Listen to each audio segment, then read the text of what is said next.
we're gonna go ahead and get started. But first we're gonna do some crafting quests, and then we have a Vanu quest to do, and then we'll get right back into story.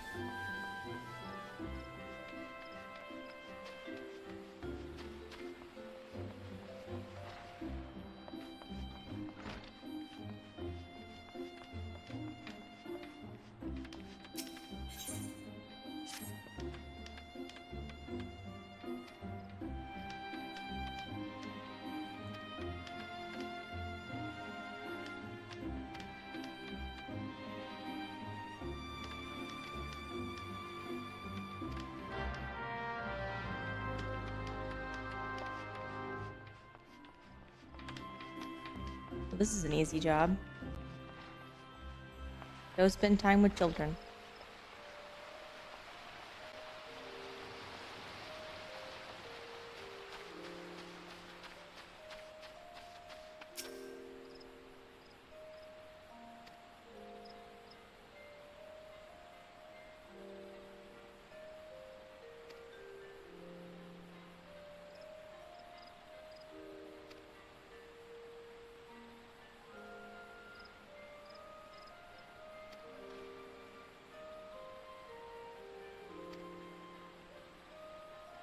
High quality walnut.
I only need 3, so I am going to split one off and get rid of it.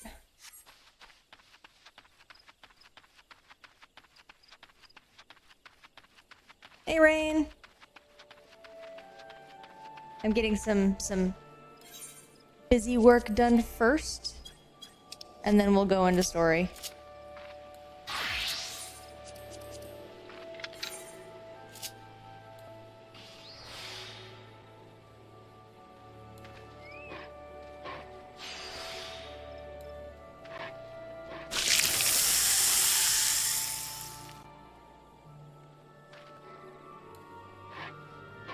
Hey, Fly.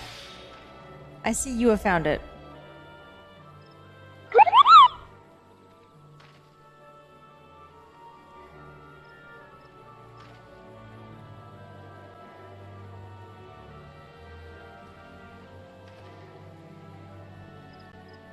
On the other 2 screens, it's more pronounced.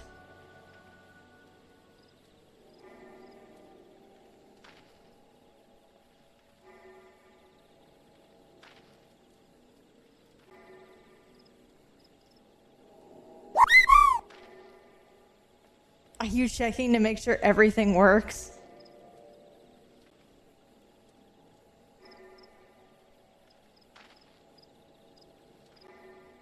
You're the one that did it.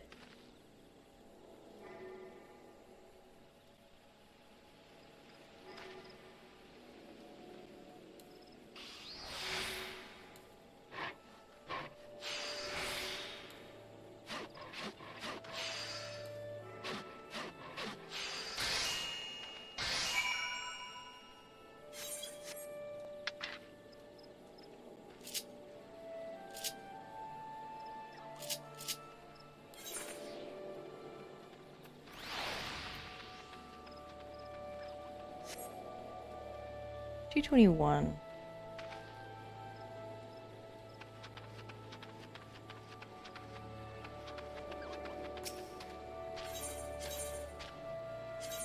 Deal.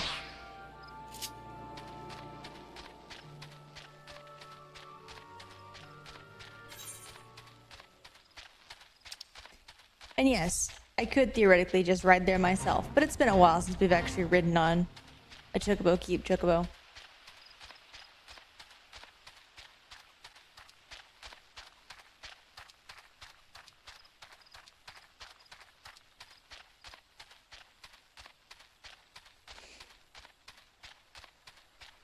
We're not there yet.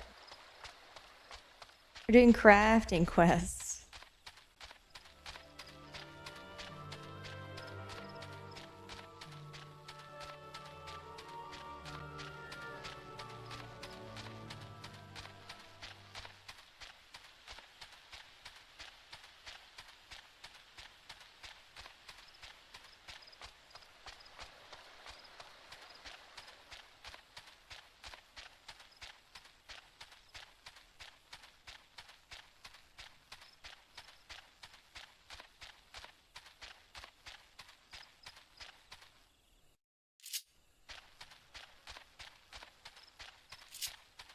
Wait, Fly, you love crafting. What's this? Hold on.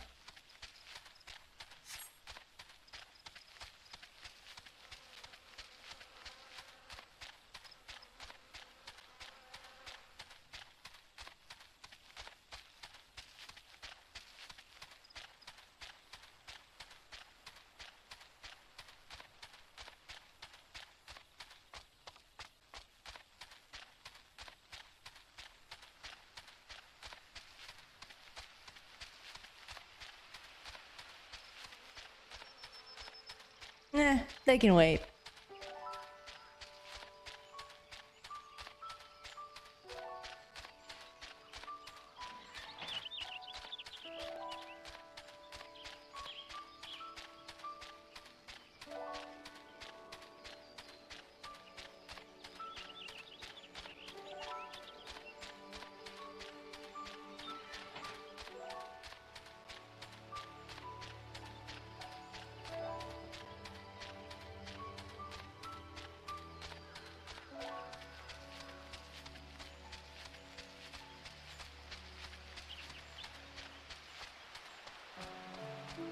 Clearly, crafting is more important.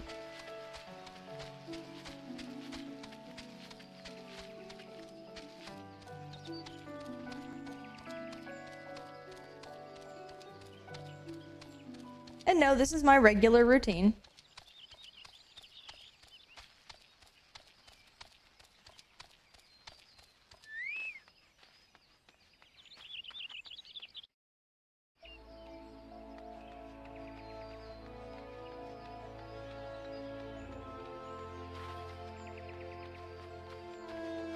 It is. It's my regular routine.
Alright. Carpenter's good. I think blacksmith is what I need to do next.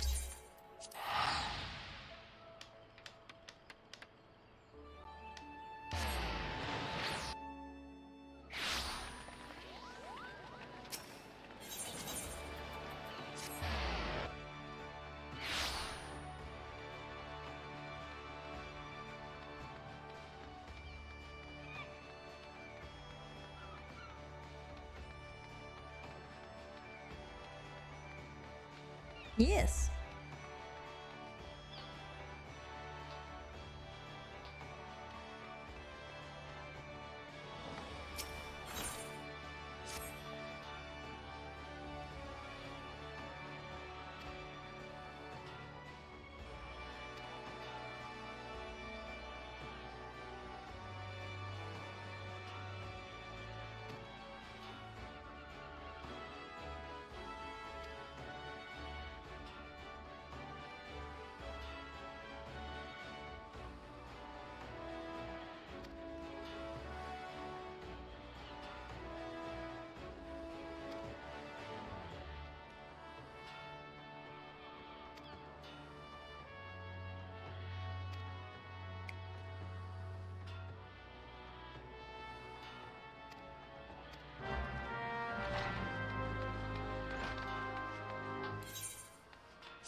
No, how's that going for you?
Don't you worry, sir. I am very capable.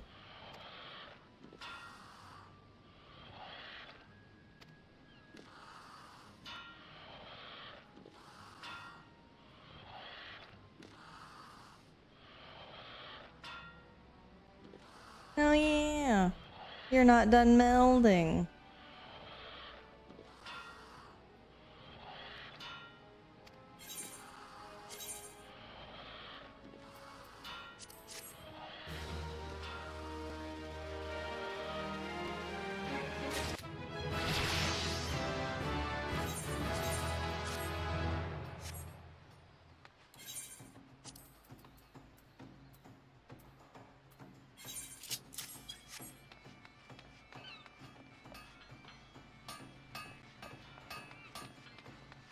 I always am the snarky. What do you mean?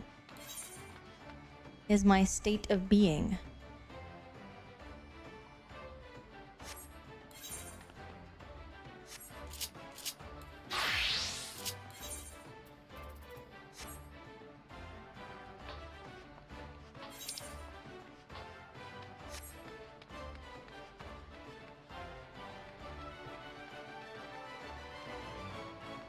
No, Rain. Just sitting here, minding my own business, leveling crafters.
Andrew.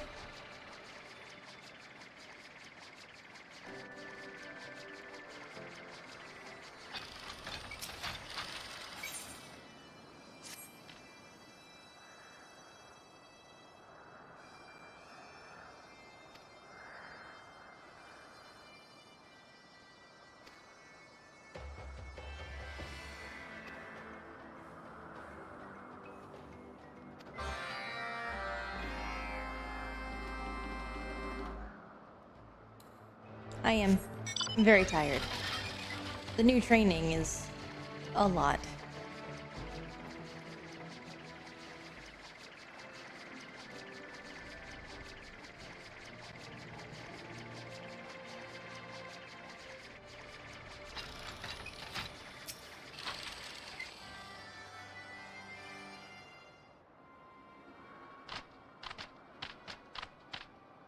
Well, it came with a $2 raise, so I'm happy for that, but I'm very tired.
now. This is the only one that I can do right now.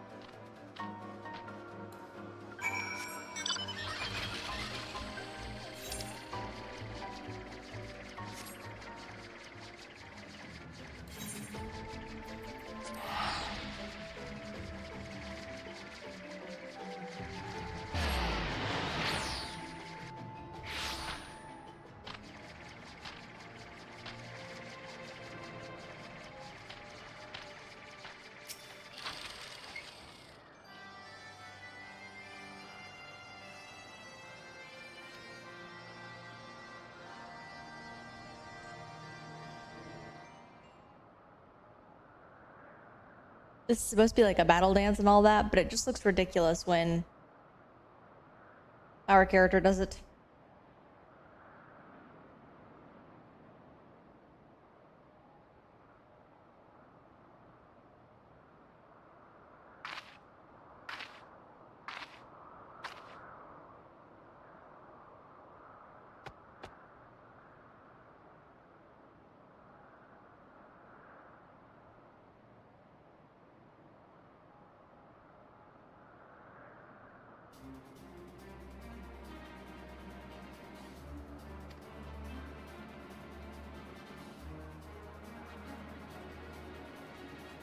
It's real bad.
Yes, but what about 3 buffets?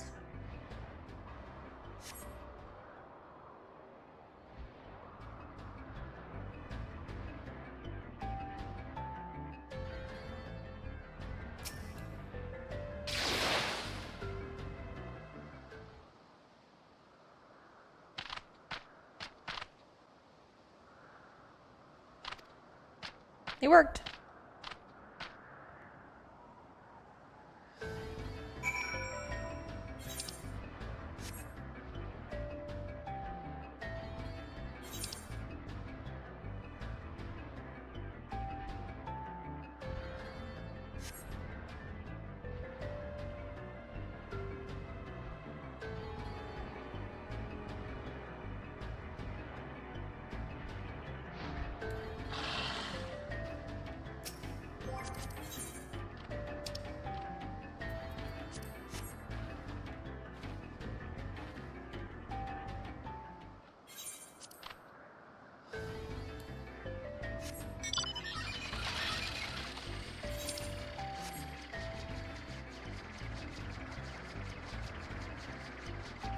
Oh yeah, no, these are never hard. They're basically just free experience and free tomes.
There you are. Like, I never can find all of them right away. That'd be too easy.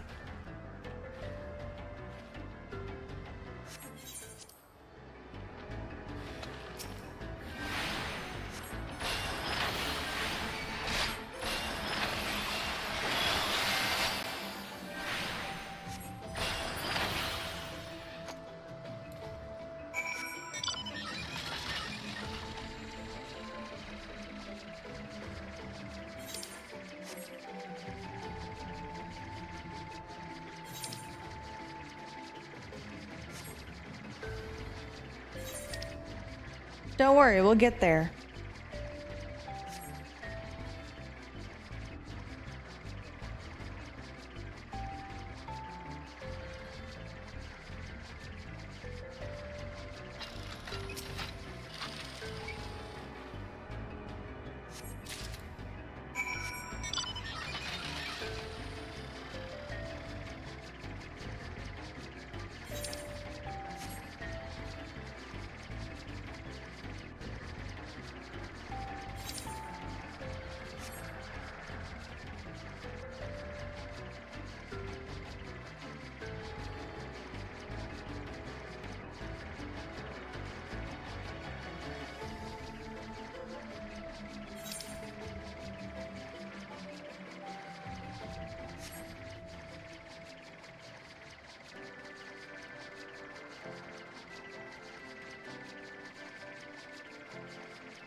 Alright, onward to story once more.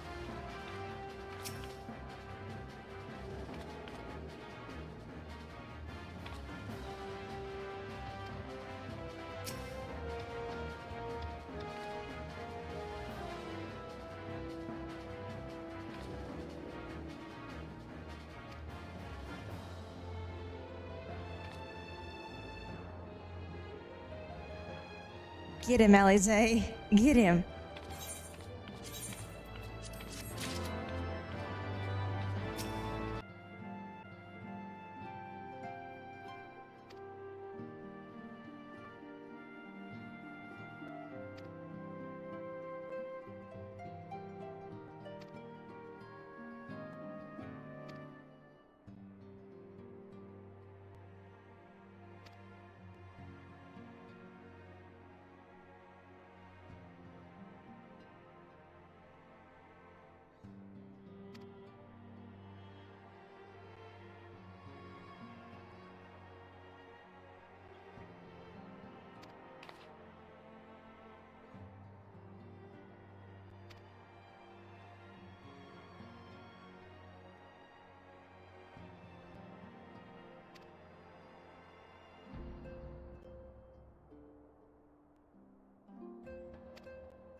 All systems nominal. Wow, Andrew. And hey, Katarina. Hello. We're about to go to Baelsar's wall to look around. Yeah? Yeah. Monitor the situation and all that. Mm-hmm. Because that's what's gonna happen. Yep. If you have anything you want to get done, do it now, he says. Ominously. Mm-hmm.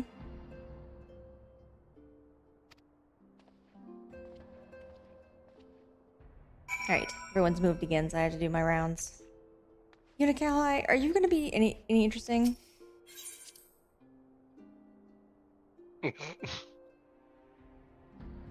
No, he's gonna be just as boring as he was the last time he played through this. I want you to talk about current events. Unicali. You hang out in my house. I think that's the worst part, is he literally just hangs out He in hangs the out in the house gathering gossip and doesn't talk about it, like, buddy. Alright, Alize, I know you're having a rough time, because they put you on house arrest.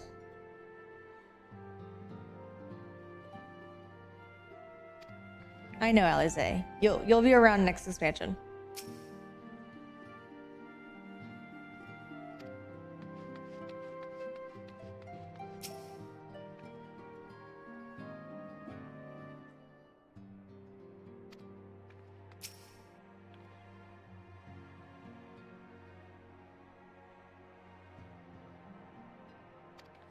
Thanks, Papalymo.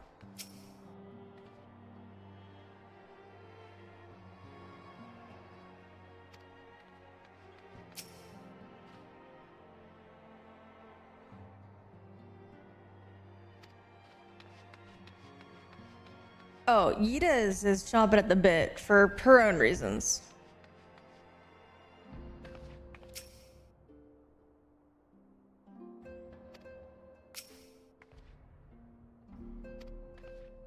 Looks like these guys are all saying the same thing. Yeah. Okay. This group has not moved.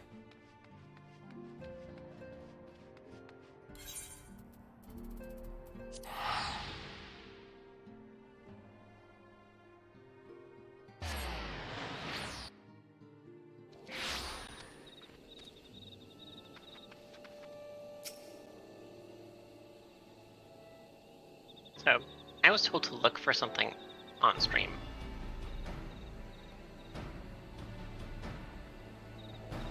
I cannot see the thing.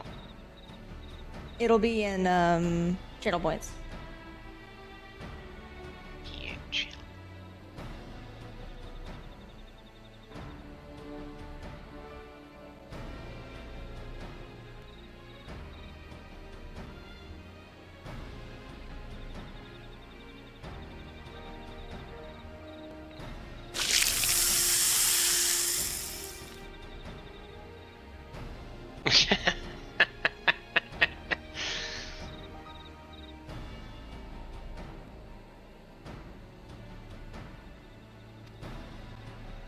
Nice.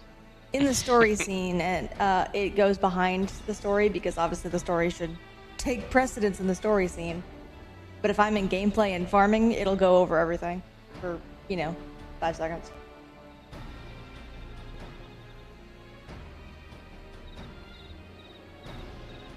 Thought it would be cute. Wanted to add.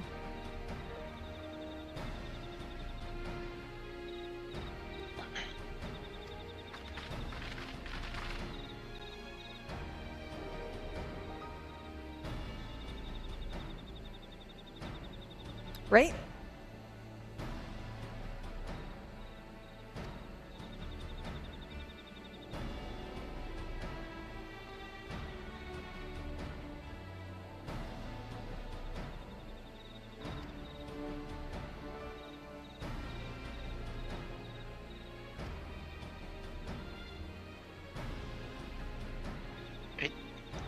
Why am I getting notifications for Multiplier? I don't even follow him. What's going on, Twitch?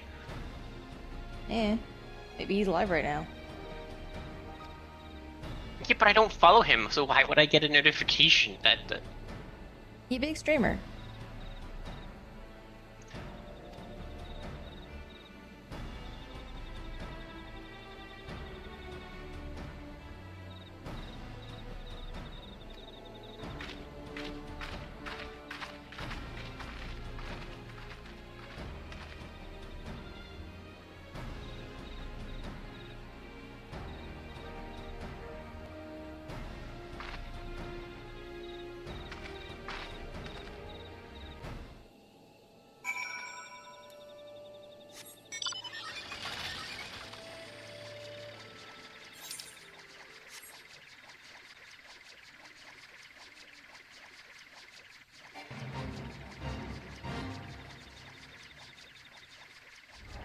There he is. I'm like, Alpha, where'd you go? Or Serpent Scout.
Well, that was fast.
Yes, you have.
You have to admit, this is pretty smart. Which? The trap? Well, just the thought of like, okay, how do we make both sides want to go to war? Is steal uniforms from one side and then attack something that is contested, something heavily contested. Yes. This tactic is actually commonly referred to as a false flag. Yes.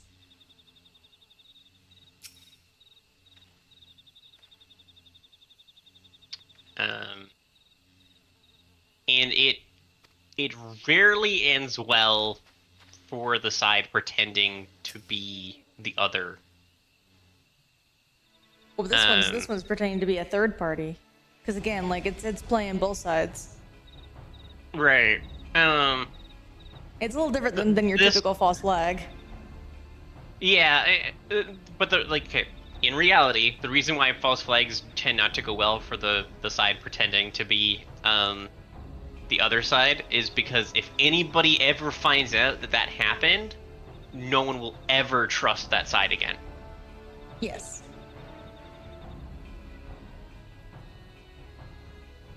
Hi. Hi, Fly. Hi, Andrew. Who else is in here?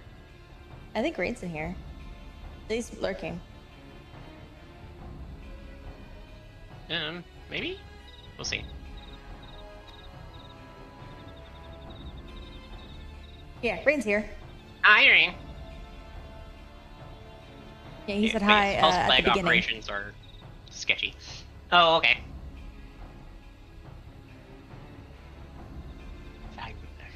I'm scrolling back up to try and find the green text, and I don't see it. The green text? I'm sorry. Well, he's coming up as green for me. I'm not sure why. But anyway. You know, he was here at the very beginning. And he told me he would be. Gotcha, He said that he was gonna be hanging about. Must be the poison. No, it's just that I'm just exhausted from work. Wake up. My brain's just not working. No, up. absolutely not. Absolutely not.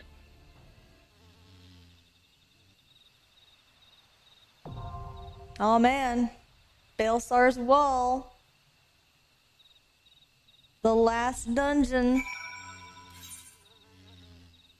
It's what I wanted. Get him. Okay. And we get one of the most quoted lines in the game. I have it in English, specifically. For that, good. Excellent. Oh, I probably should have asked. I just kind of walked in. Oh well. Too late now. Oops. Oh well.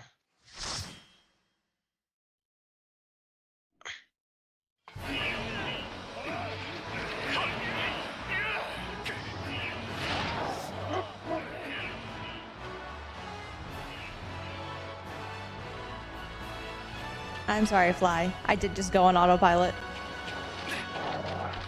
Hi, I unlocked the dungeon. Time to queue for the dungeon. Click, click, click.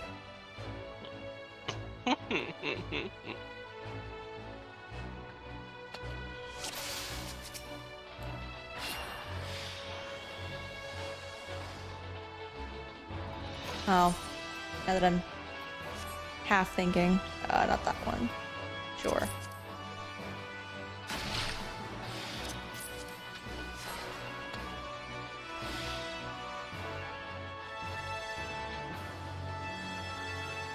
Oh, he's going. All right. Flee!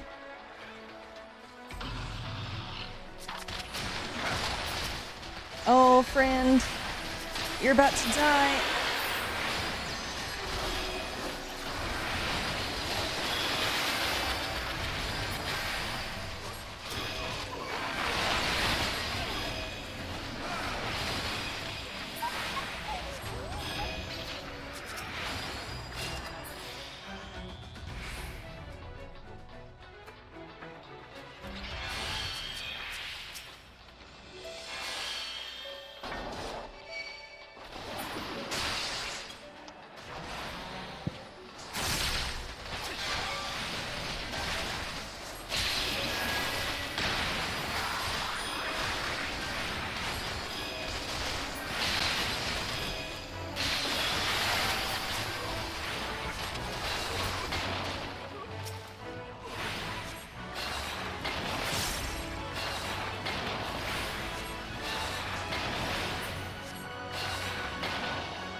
Did my res not go?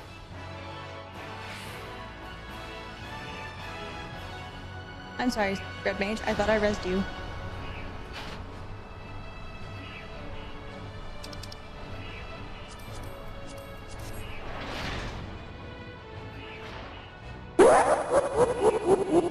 Whatever.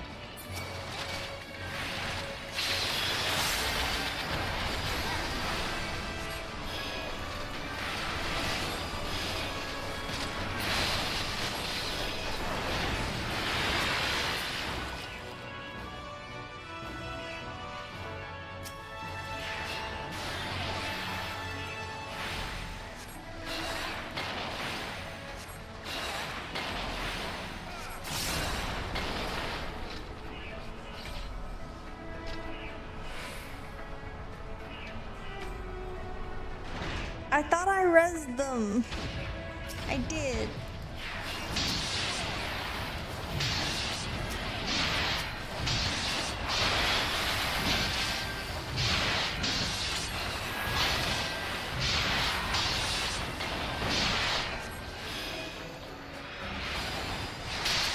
Aw, that sucks.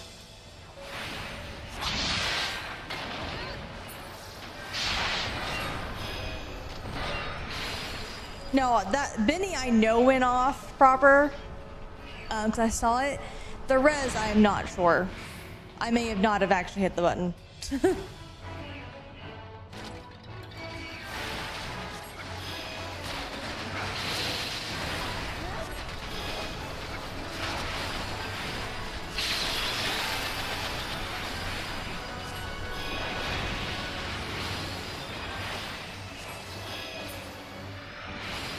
Nah.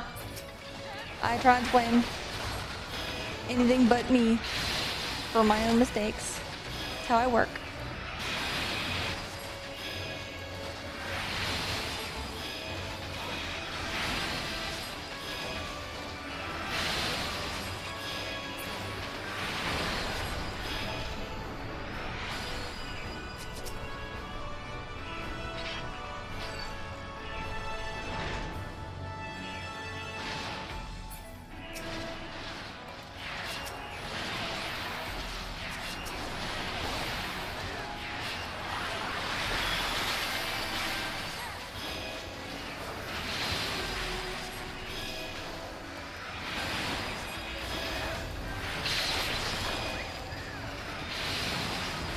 Listen, I do my side quests. I don't know about you people.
Sloppy.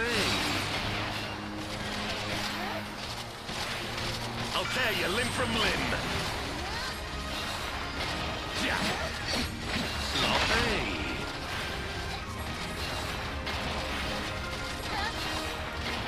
Papalymo!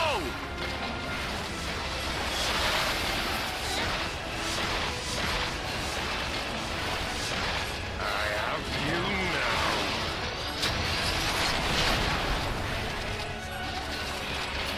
Yeah. How'd you like this?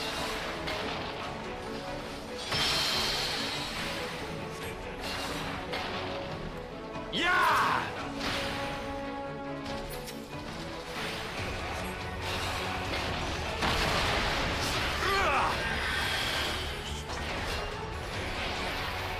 Sloppy. Yeah.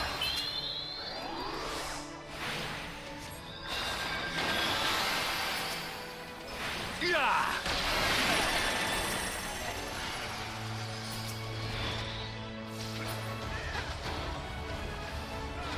Yeah. Yeah.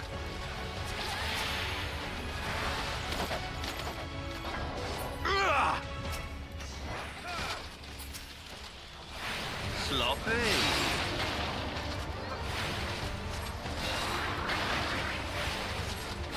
Yeah. I'm not sure why they... I'll tear you limb from limb. Yeah. Sloppy. Yeah, they respawn.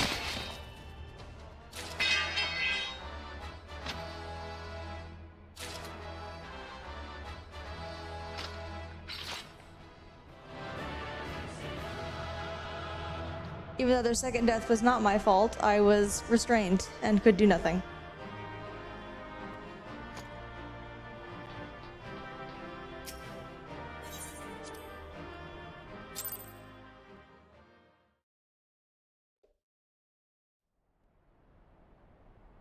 Technically, they could have healed themselves.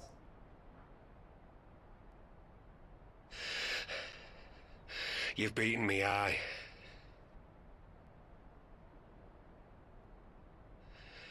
But you cannot stop what I've begun. Behold, a glimpse of things to come.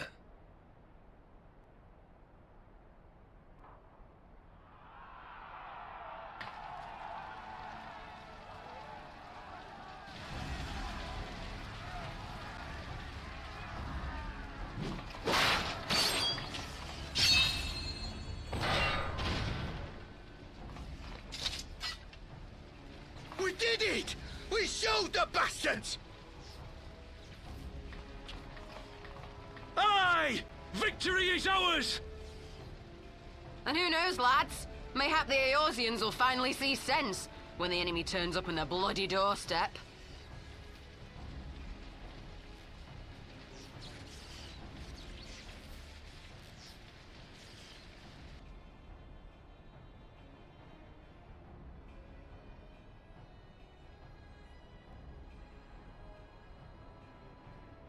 This is for Alamigo, for Eorzea.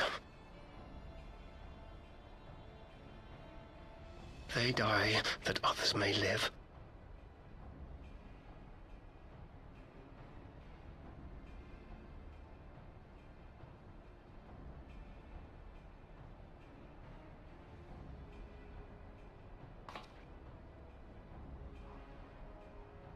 Vanguards!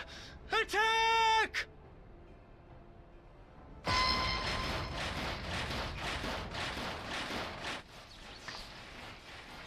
Seven hells! Do you hear that?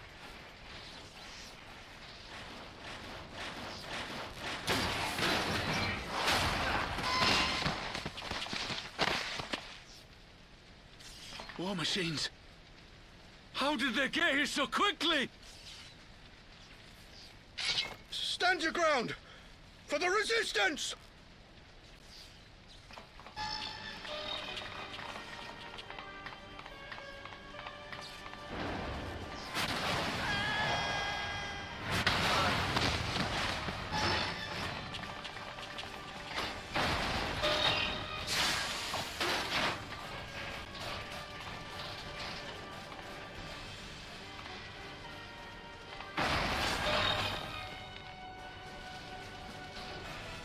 There's nowhere to run. We're cut off.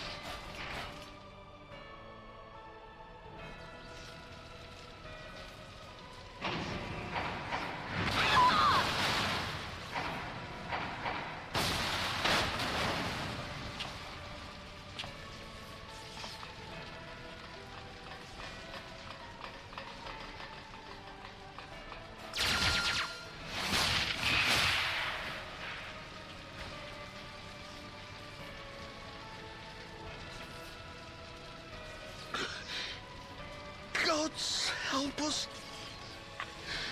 What were we thinking? The Empire's too big.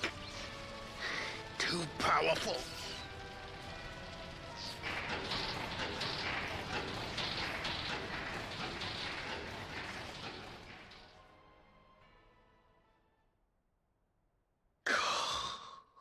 Mighty Rolker. Grant us the strength to crush our...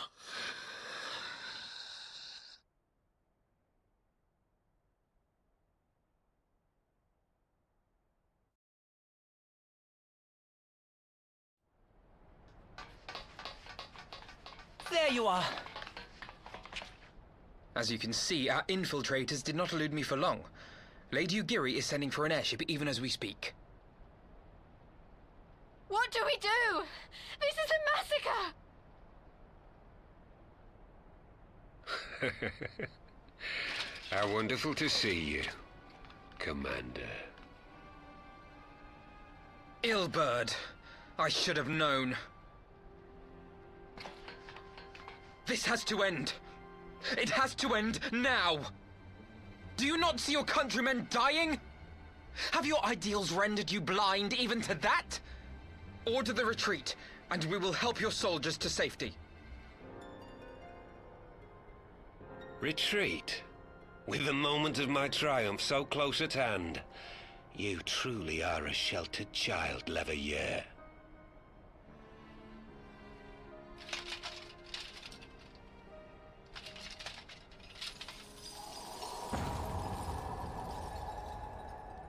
Nidhogg's eyes. No abyss is too deep for you, I see. But trust me when I say that such power was not meant for mortal hands. How long have I struggled to reach this point? My countrymen, so inured to the taste of defeat, they no longer balk at its bitterness, shouting my throat raw with rallying cries, only to be greeted with dull eyes and blank faces. My brothers and sisters in Ulda have surrendered to their apathy and their appetites. Were it not for the glint of Lodorito's coin, I doubt even those here now would have answered my call. Take back our homeland! Free Al Amigo! Ha! They'll happily mouth the words, but they won't spill the blood. You say no mortal should wield these eyes? Then I shall gladly become a demon. I will suckle on the souls of the hopeless and liberate the homeland they no longer deserve. What exactly do you mean to do? Did you hear their cries as victory was snatched away from them? Even with their dying breaths, they cursed the Empire. Never has their desire for vengeance been so raw, so true. A god has no need of faith when summoned by so pure a purpose. Summoned? You cannot mean to fight the Empire with a primal! You know full well the danger, the futility of relying on such power. Oh yes, I know their limitations, which is why I will call upon a deity more terrible than the very black worm of the calamity itself.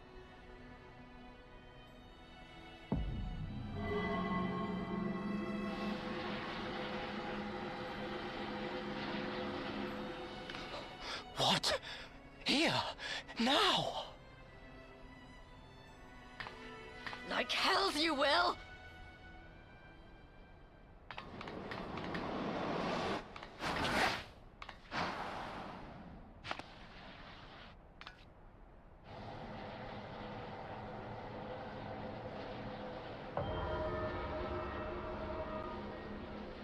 An ending to mark a new beginning. My pain, my longing, you shall have it all!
This light, is it... His death completed the ritual. The primal is taking shape. Well, can't we stop it? There must be something we can do!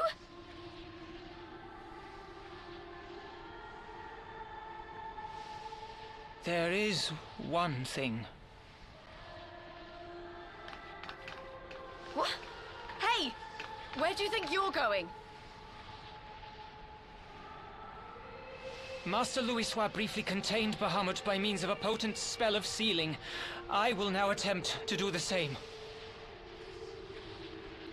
But that's impossible! We would need hours to collect the necessary ether, if not days! Ah, Alphino, though I concede it may not always be apparent, I was ever your grandsire's finest pupil. Tumtumati, of course! The staff still holds enormous power, broken or not. Don't you dare, Papalymo! I know how that spell works!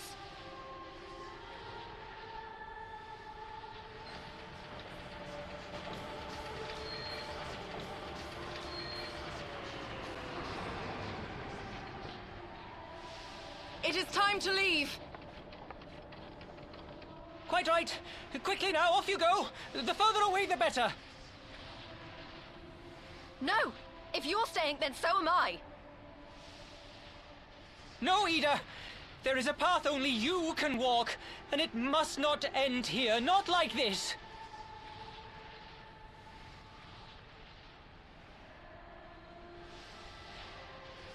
Take her! Please, you have to take her!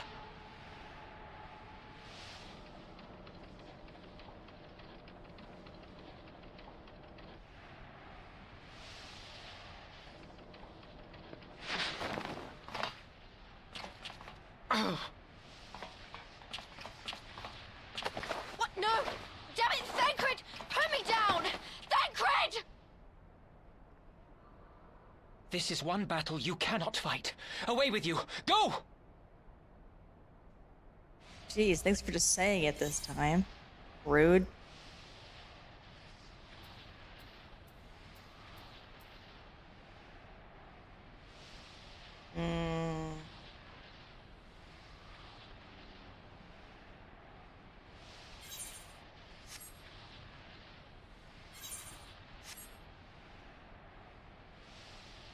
You are not.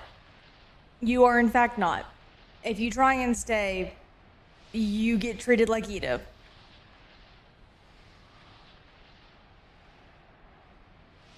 Hey. Hey. Thank you. I'm like, come on.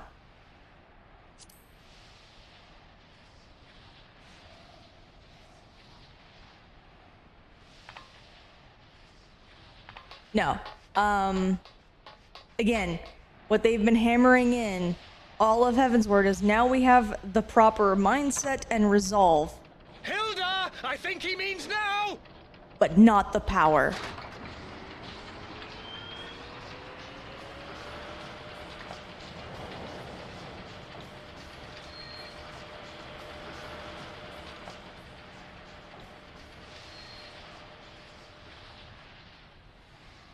I bid thee farewell again, my dear Ida. Now, let us see how good a student I truly was.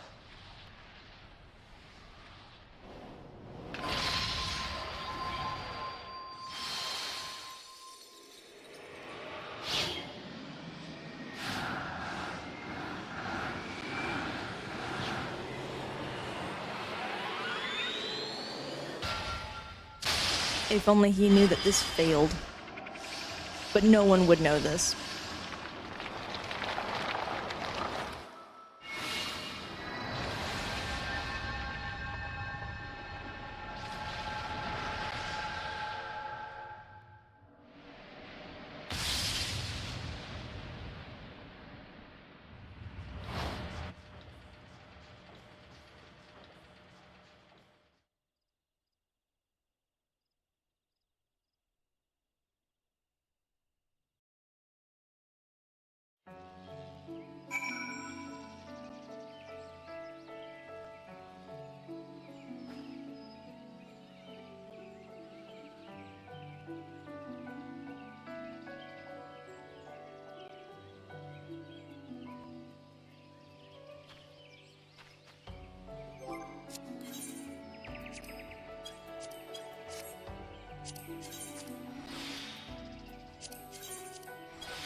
Hit her.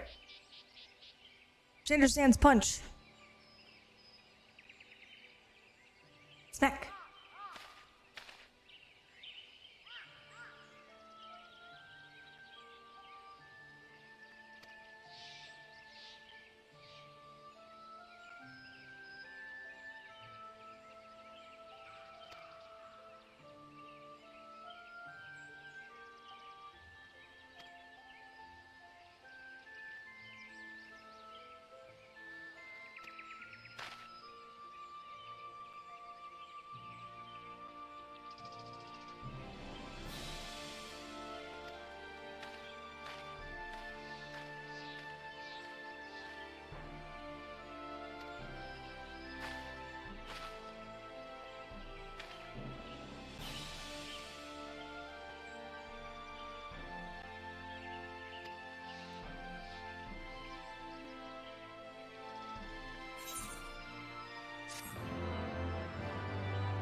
No, think of hydrate.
All of them haven't moved. She hasn't moved. Okay, just Tataru.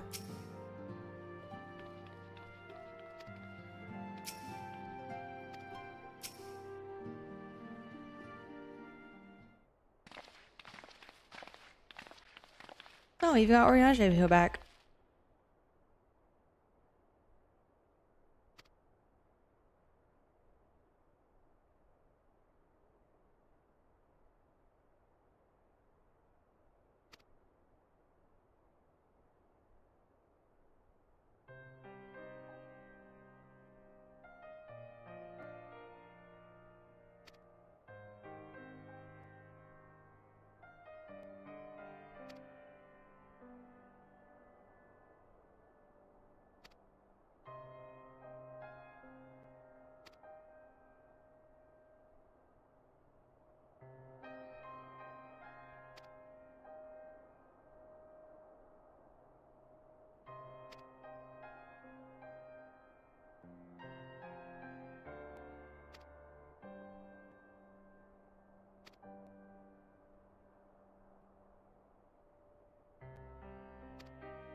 Elise, that's how Stolo works.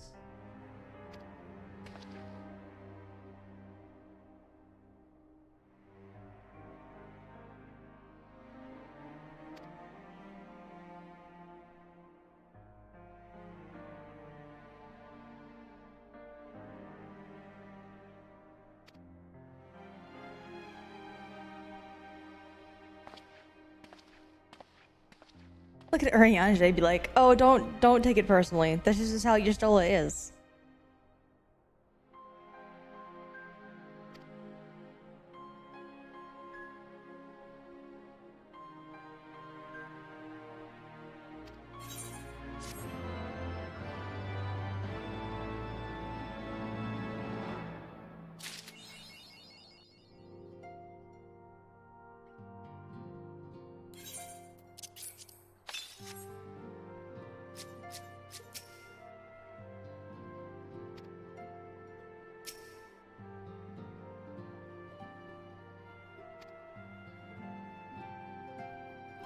Oh, people have moved.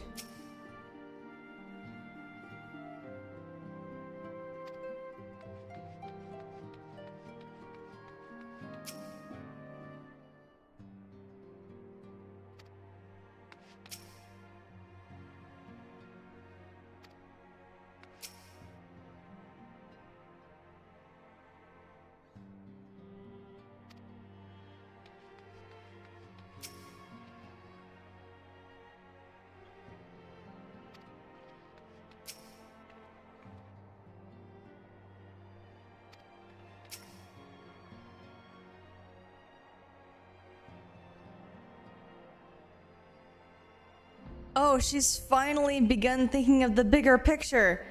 Oh my goodness. Look at this girl and her character growth. Off in the sidelines where no one sees her.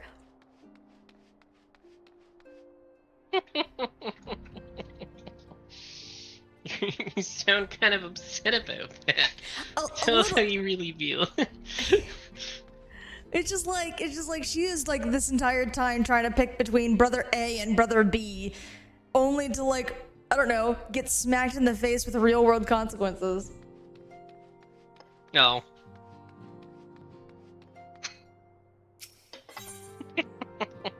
Appreciate it. Like shit, things you miss if you don't actually like talk to the NPCs.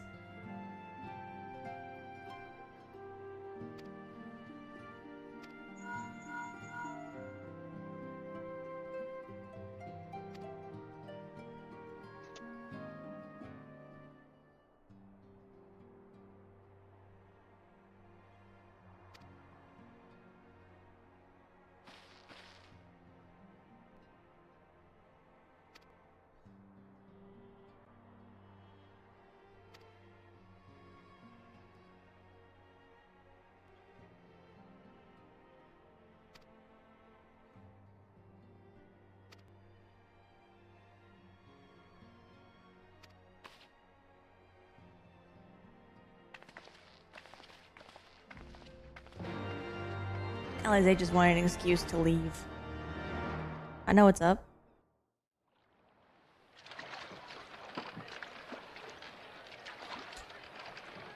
Oh man. Here he is.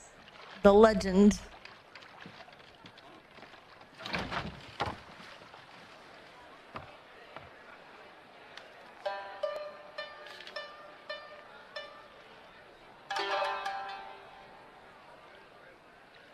This mountain of a man. A word, if you would, good sir. This place. It is within the realm of Eorzea. You're an odd-looking fellow, aren't you? Still, takes all sorts, I suppose. This here's Vesper Bay. Thanalan's door to the ocean, as some folk like to call it.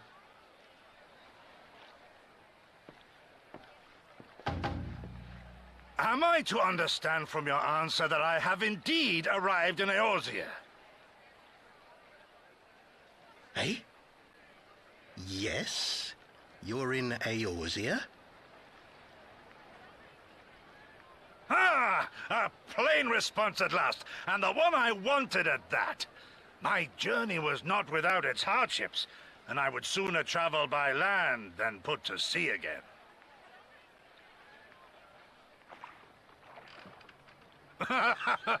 You do not believe that so small a bark could bear me across the ocean?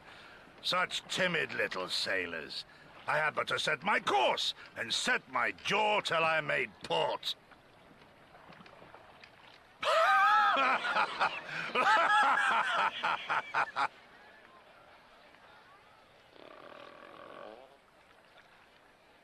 Though, 'twould perhaps have been wise to lay down my oars a moment to sup on more than the spray of brine water. By the trembling of my limbs, I sense a brief repast may be in order. Nay, I will not hearken to the feeble grumblings of an empty belly. Duty comes before all.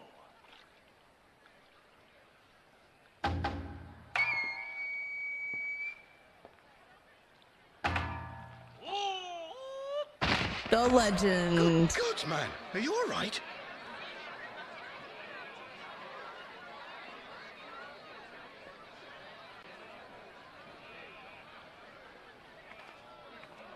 Thou art far indeed from home, friend.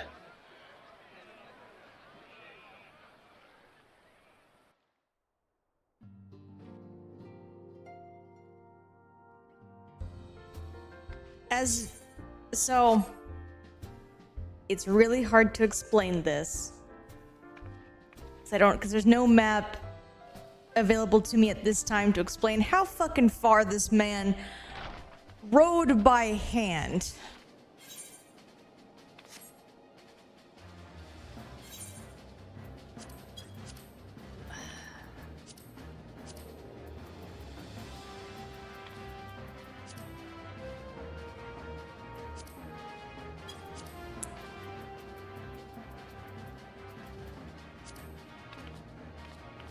Yeah, I don't have like a world map.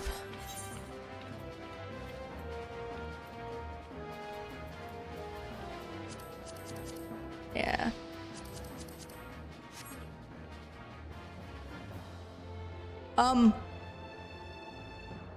He rode across an entire ocean.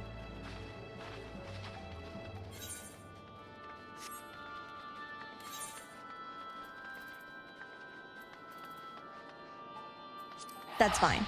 They can do that.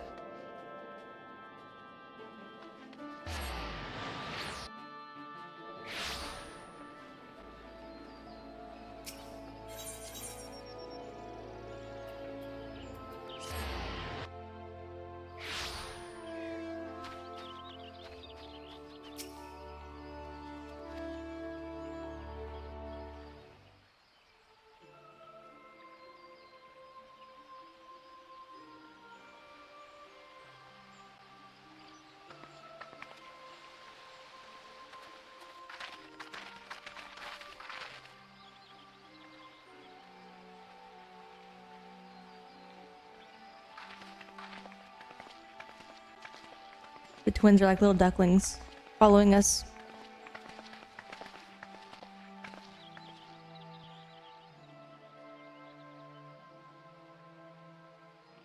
friends. Pray accept my heartfelt thanks for your efforts in defense of Gridania's borders.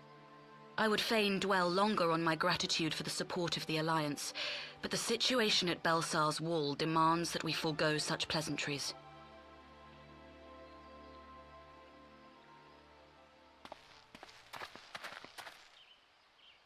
According to our most recent intelligence, the cocoon of light that formed in the air above the wall remains undimmed and unbroken. After measuring the cocoon's etheric concentrations, Archon Y'shtola has confirmed the presence of a primal entity.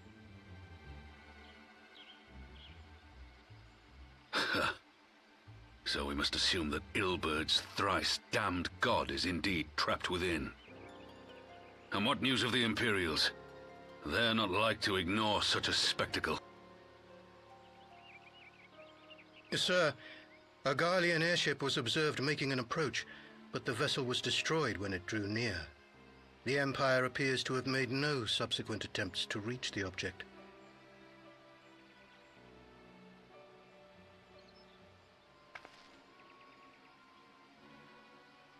The soldiers who witnessed the incident spoke of a lance of light issuing from within the cocoon.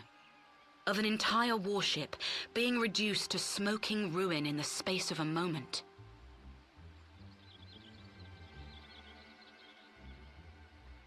Veterans of Cartano, meanwhile, likened the destruction to that wrought by the fiery wrath of Bahamut.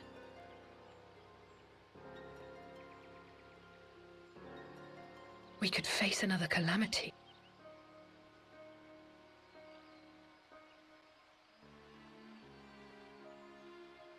So the Primal is awake then? Contained, yes, but for how long? We must destroy it now, lest it break free. Agreed. There is, however, the small matter of how to get close enough to a being that swats warships from the sky as you would a bothersome gnat.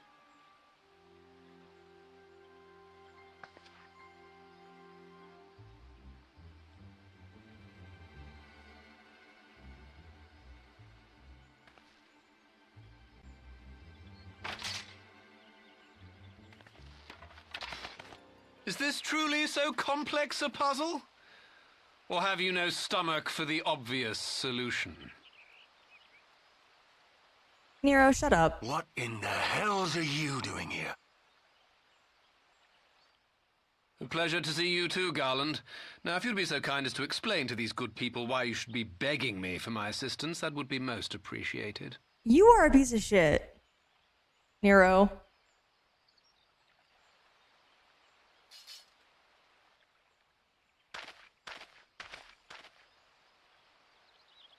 Who is this man? A pain in the ass, Emmerich. Oh, how terrifically rude of me. Nero Tolskeva, former tribunus of the 14th Legion of the Garlean Empire. These days, however, one might say that I'm something of a free agent. What do you want, Nero? I was getting to that. Although you already know what I'm about to propose, old friend. As you have rather belatedly realized, within that frail binding lurks an entity alike in strength to the great Bahamut, and the only force in existence which might conceivably contend with such a foe is the very creation which captured the Elder Primal in the first place. I speak, of course, of Omega. Omega? That hulk has been gathering dust beneath the plains of Cartano since the Allagans breathed their last.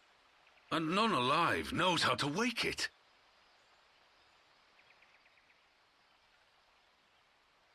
I'm sorry?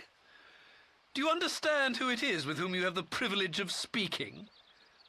I'm Nero Tolskeva, Master Engineer, the mechanical genius who restored the Ultima weapon to full operational capacity. I'm the most important person, he just said. And as luck would have it, I am graciously offering you the use of my considerable expertise. And what, you just expect us to accept? You're a fool if you think your deeds at the Crystal Tower are enough to win my trust, Nero. Trust? You wound me, Garland. All those years, studying side by side at the Academy, sharing both trial and triumph, we were countrymen once, you and I. We're not so But different, sentiment you and aside, I. have you a better solution?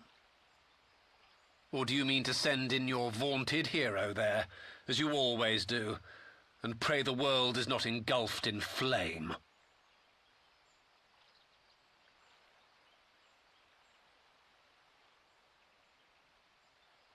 Let us approach the problem in a rational manner.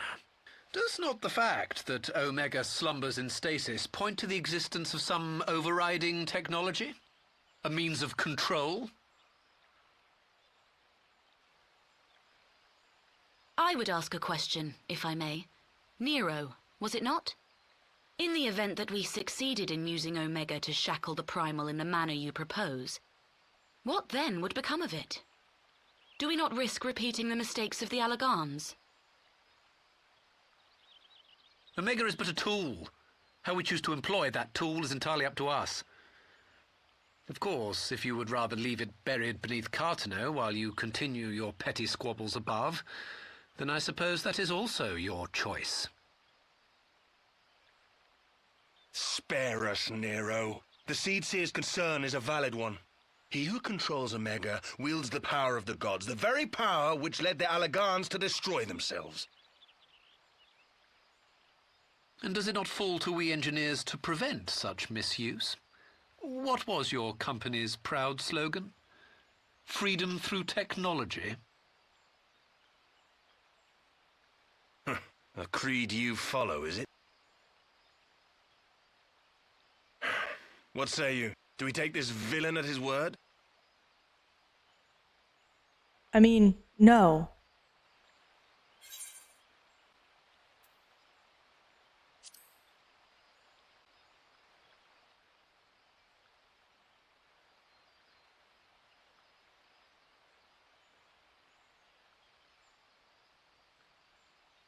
As will I. I don't like it, but then it doesn't look like we have much choice.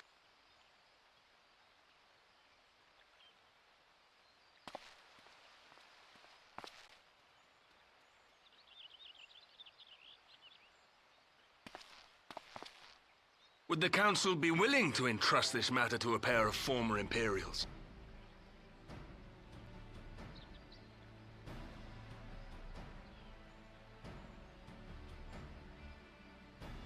Yes. The task of restoring the Allagan relic will be yours. But the responsibility for its reawakening must remain with the Council. Do we condone this course of action? Aye. 'Twould seem we do. Let the record show that we invest this contingent with the authority to enter Cartano and take command of Omega. Sid, I appoint you leader of the expedition. Scions, I would ask that you assign some few of your number to escort Master Garland and supervise the other one.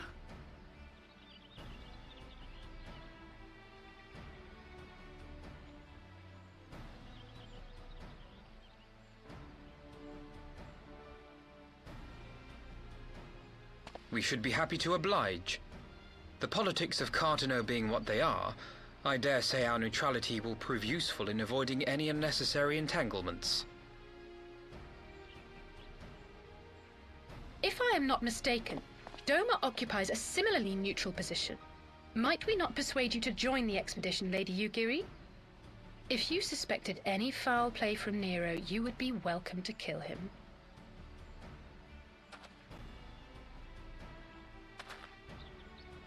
My blade is yours. Not a moment's hesitation, eh? You'll forgive me if I do not shake your hand.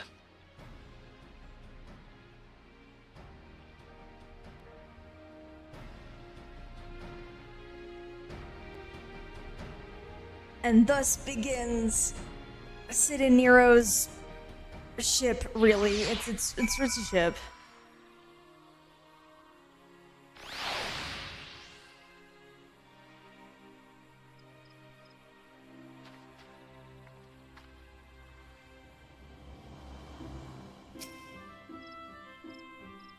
And thank you for the hydrate.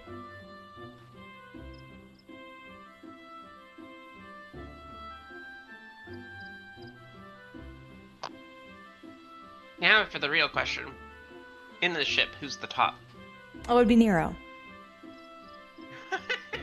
Yeah? You think so? Oh, yeah. Considering how he constantly leads Sid around by the nose. Yeah. I mean... There is such thing as power bottoms, right? This is true, but I think that Nero could not condone such a thing. That's fair. Who is the most brilliant engineer that's ever come out of Garlemald. I think his ego would not allow him to be a bottom of any kind. Right?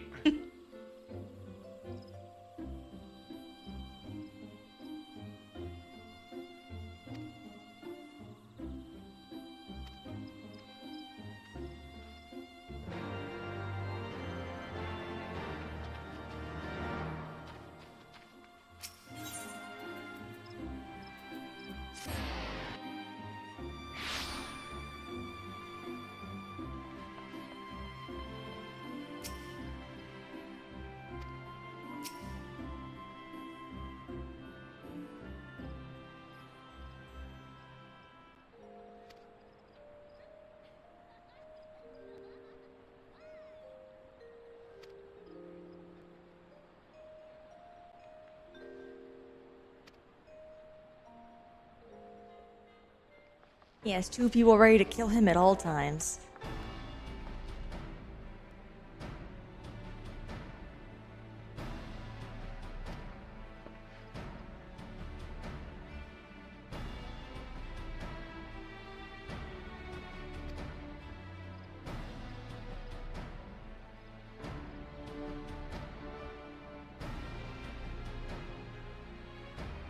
Nero, you work on our rules.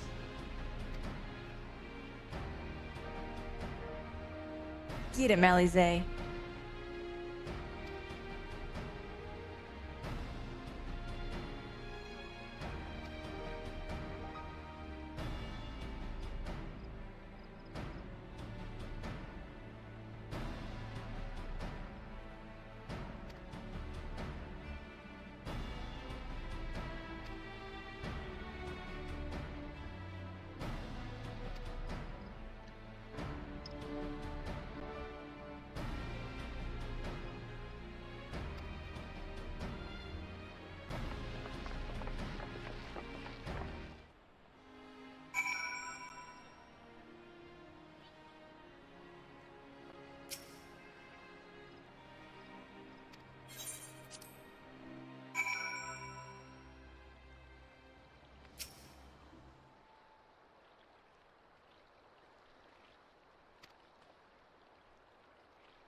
Could you make an airship from scratch? Friendo? You simply restored something that already existed.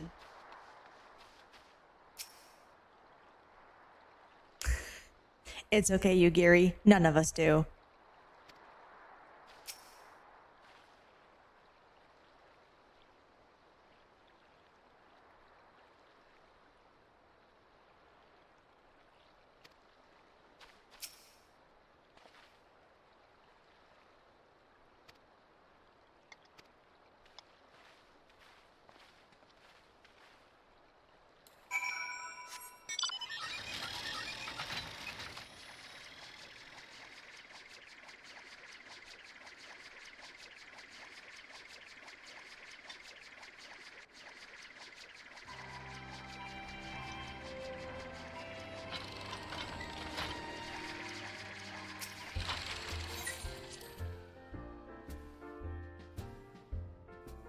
Right. I like that now he has 4 people just staring at him at all times.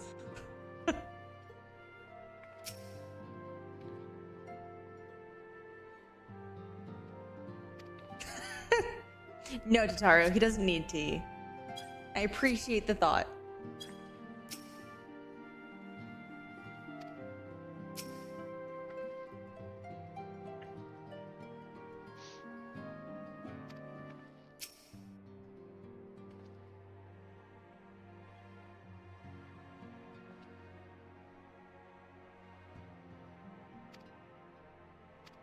Yes, Sid, I know.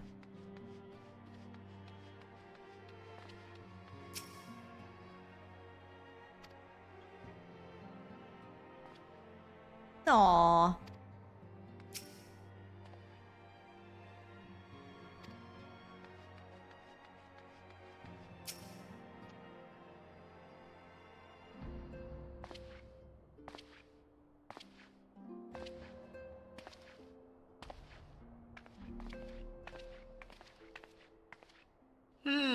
So these are the fabled headquarters of the Scions.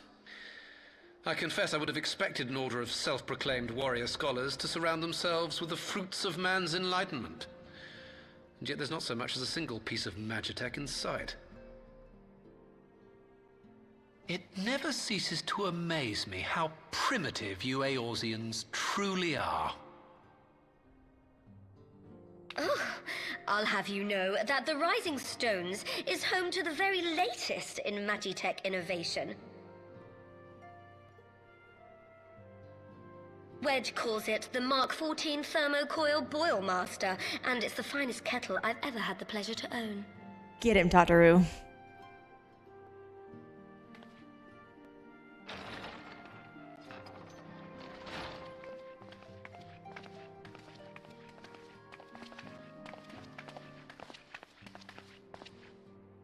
We are returned.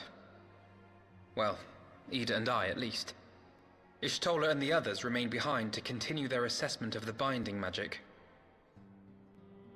There didn't seem much point staying just for that, so I decided to come back with Alphino.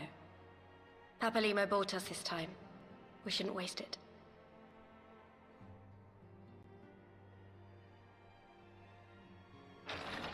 By your leave!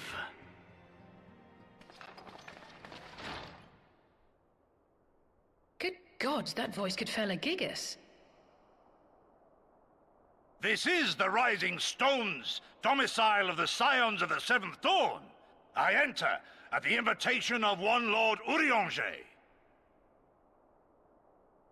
I spy you there, Shadow Walker. You always were a hard one to find.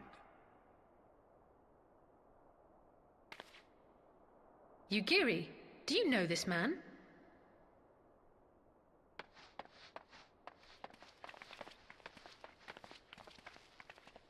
Gosetsu, why are you come to Eorzea? In search of you, Yugiri. For days and nights did I row across the angry sea. I made port in good spirits, only for my own flesh to betray me over the trifling matter of an empty belly. Collapsed in the street like an unfed stray I was, until Lord Urianger came to my aid. Over a most welcome meal, we spoke of the plight of Doma, and I learned of our displaced countrymen's work to resettle this blighted land. 'Twas blind fortune that I was able to locate you so swiftly. But now we must make ready to depart. Our master languishes in dire peril, and Doma calls her daughter home.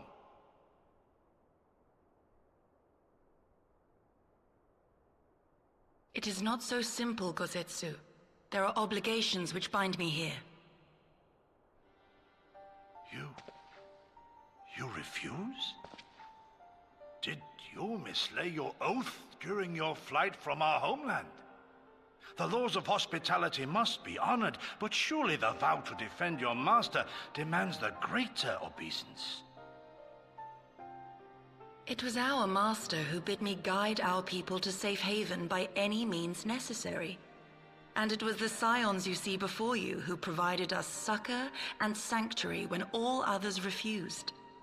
Dire peril or no, were I to return without first repaying such hospitality, our master would cut me down at the threshold.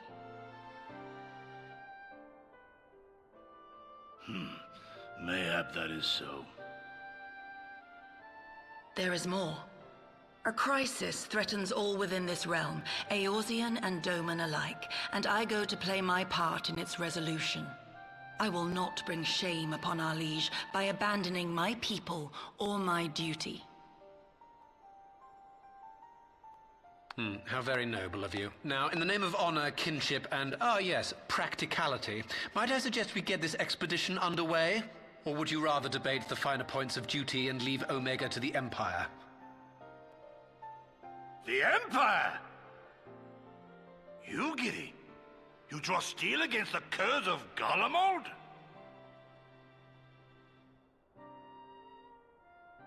Then why did you not say so? My blade is oath-bound to fall upon the ranks of the Imperials wheresoever they march. Lead on, Shadow Walker, and may the enemy tremble at our coming.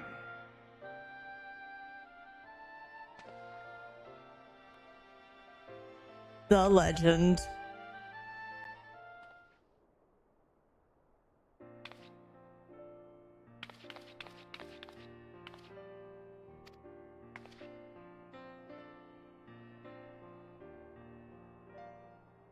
Yes, I do recall the 4 people that it took to get my measurements.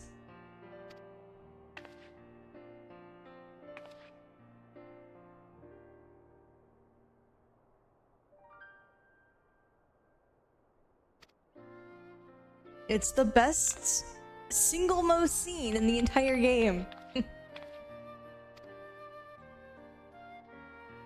Just because it's ridiculous.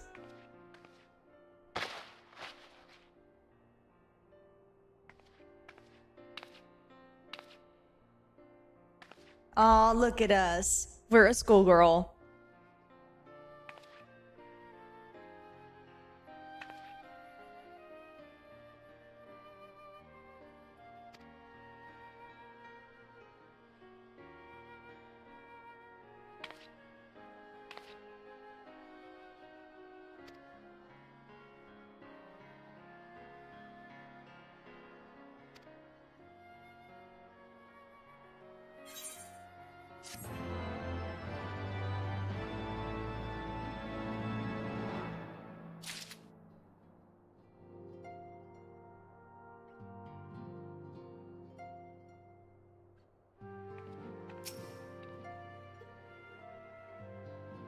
I appreciate him so much.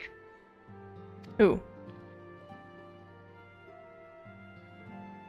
The myth, the legend. Oh yeah, yeah. The man who is double my height. Look at him. The myth, the legend.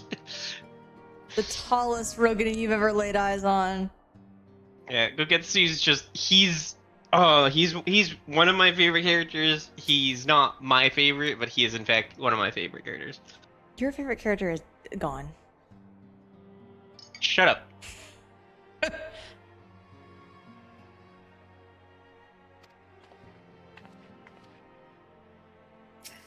First time I've really cried at a video game in a long time. Put down the game. She wouldn't touch it for like a week. Yep.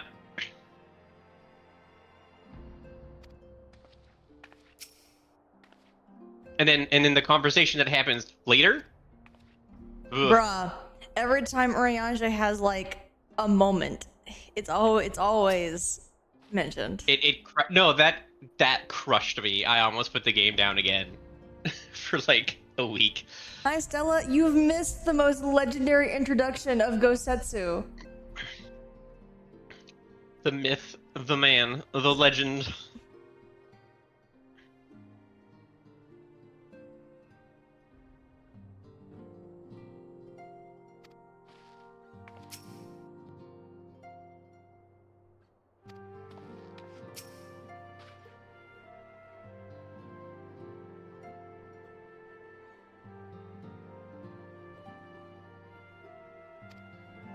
Jeez, Nero, can you like tone it down like 5 degrees? Just a hair? No, it's beyond his capabilities. I know, right? Like, shit.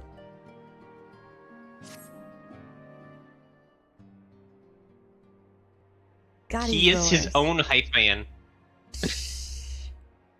He needs. He dies needs if another he one. stops. Listen, Stella, we're slowly getting there.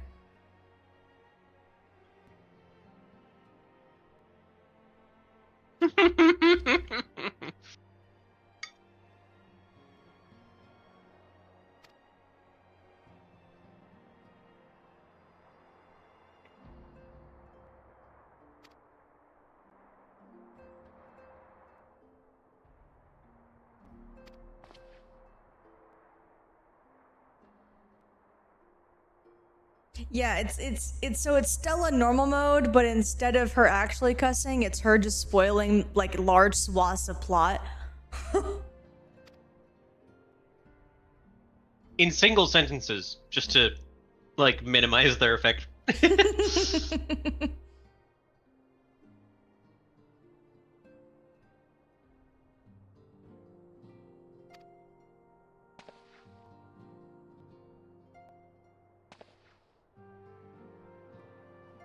Stella, we know.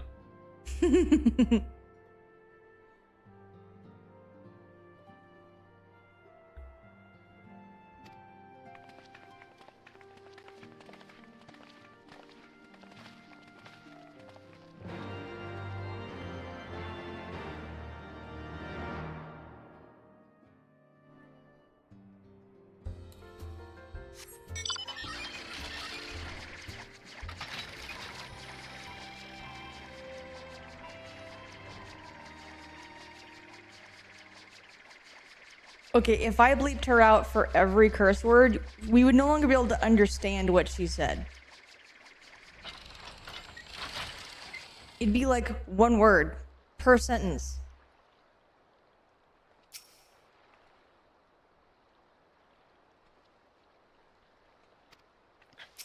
Andrew, I don't know if you ever watched me when I was doing World of Warships, but toward the end,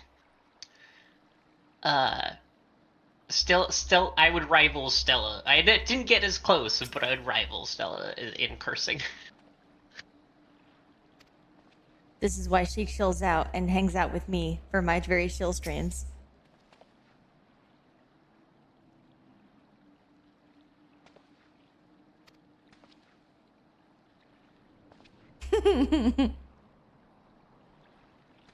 Fly might remember how frustrated and angry I got toward the end before I just stopped streaming.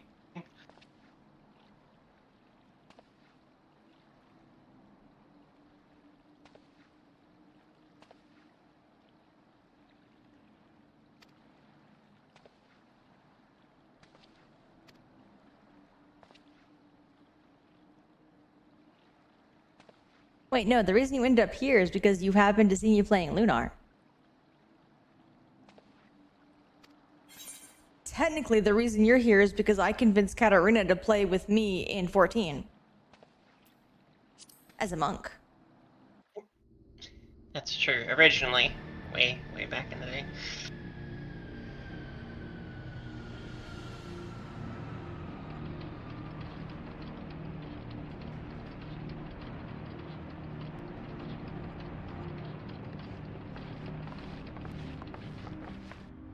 Can't remember if this is his voice. I think it is.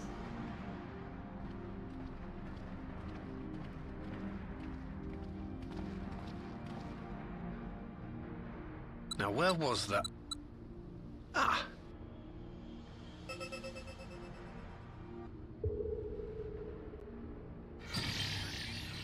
I've enabled the teleporter. One brief jump and we shall arrive in Omega's control room. How convenient. You've been here before. Of course. It was no easy task threading a path through all the skirmishes. But how could I ignore the existence of such a fascinating toy? You may trust that my preliminary examination was suitably thorough. Trust? Aye. I trust your appetite for technology. I chased down a suspect airship, and who should I find but the traitor, Sid Garland.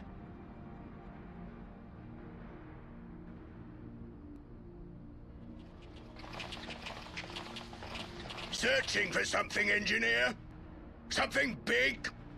It's close, isn't it? Thank you, Stella.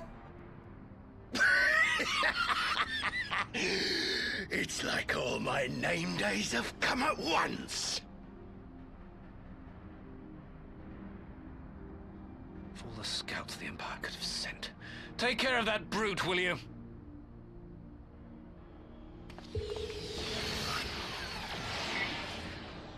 God damn it. Can't let Nero tinker around in there by himself. I'm sorry to leave you to it, but I dare say you'll manage without me. This clod has no idea who he's dealing with.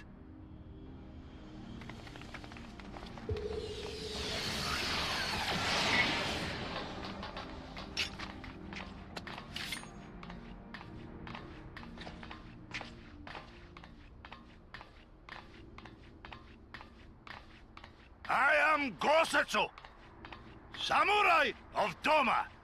You will rue your choice of opponent this day.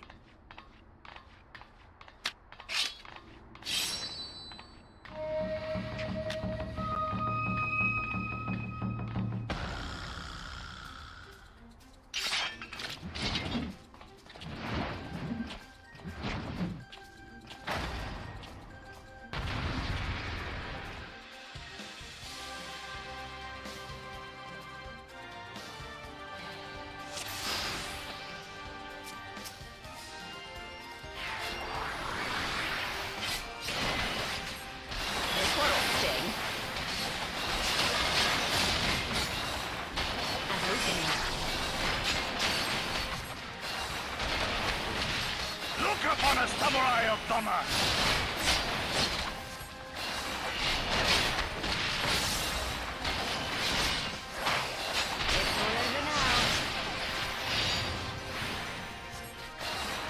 Your defense is lacking.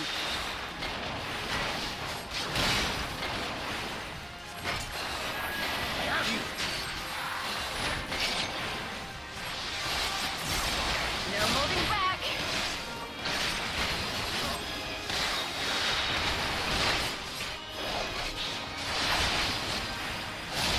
No retreat. No surrender.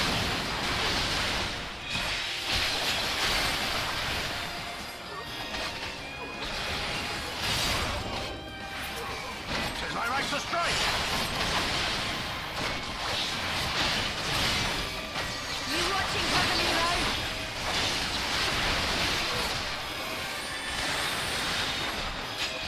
Leave this to me. With soul and steel! This one'll sting. I would say I don't either, but I think I just proved that I do.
Personally, I think I was doing a great job. It's all over now.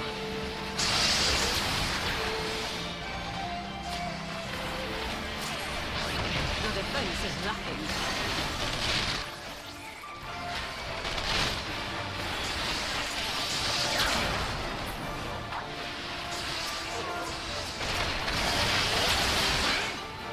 No holding back.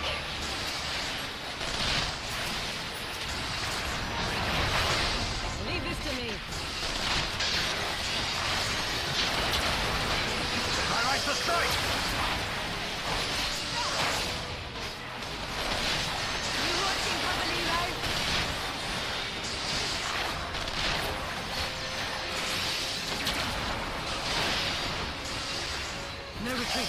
No surrender!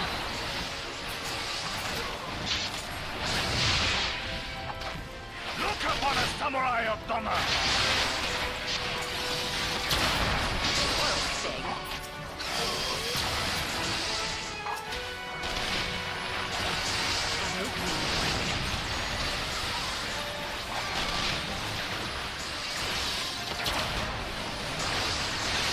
With soul and steel!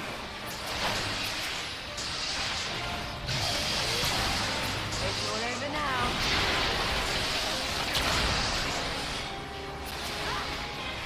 Your defense is lacking.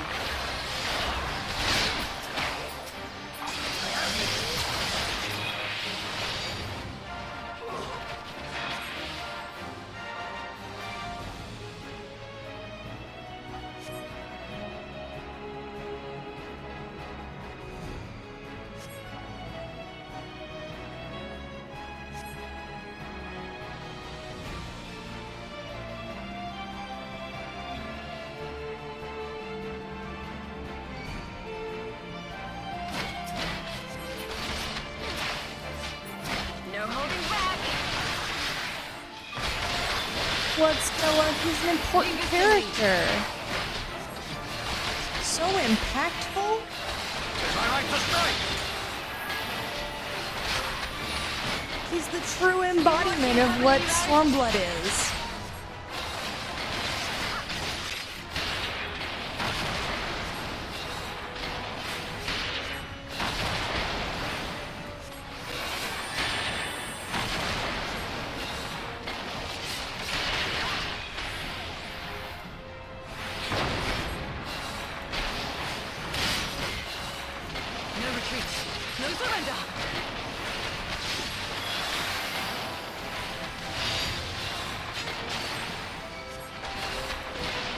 A samurai of Donna!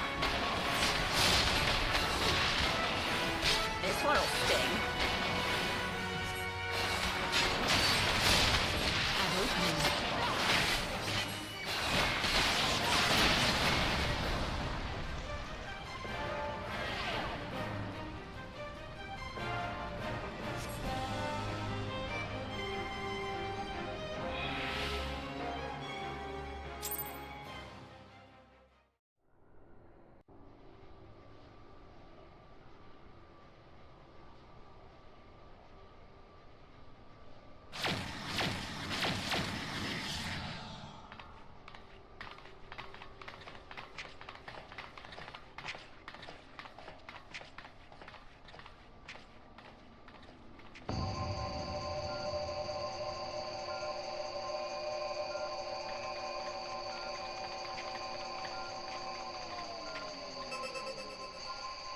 Temporal stasis disengaged. All systems operational. Garland?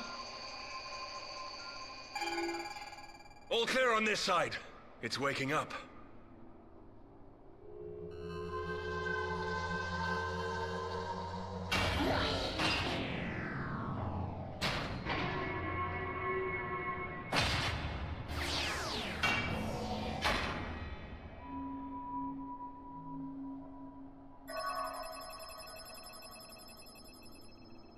Remarkable. Omega sensors immediately detected the presence of the cocoon, even at this distance. They must have been set to scan for sources of energy exceeding certain magnitudes. I still don't see any means to control the machine directly. It seems to have been designed to act wholly autonomously.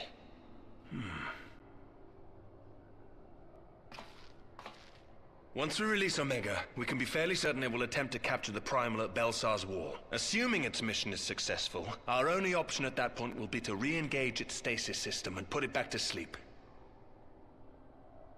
And should the machine happen to misbehave, we'll simply initiate an emergency shutdown. I confess, we don't yet have a complete grasp of its capabilities, but I'm certain the details will not elude us for long. Well, I understood less than half of that. So, my question to you is, are we doing the right thing?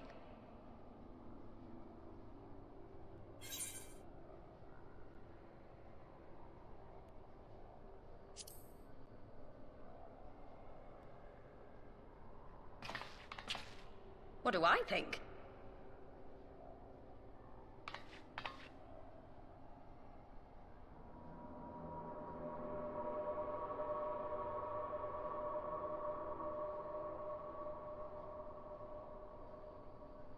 All right. Step aside, Sid.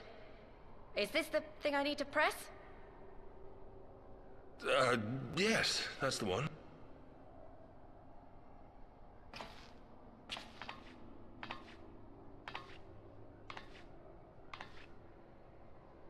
You gave too much for us to waste this chance, Papalymo. So this is for you. And me.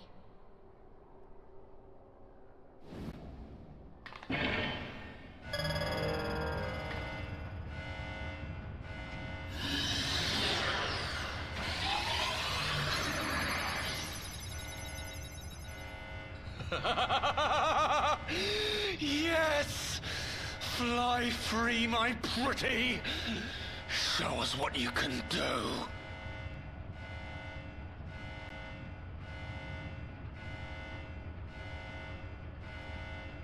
The launch sequence has begun. Omega is loose.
This is how I prove Stormblood is lackluster.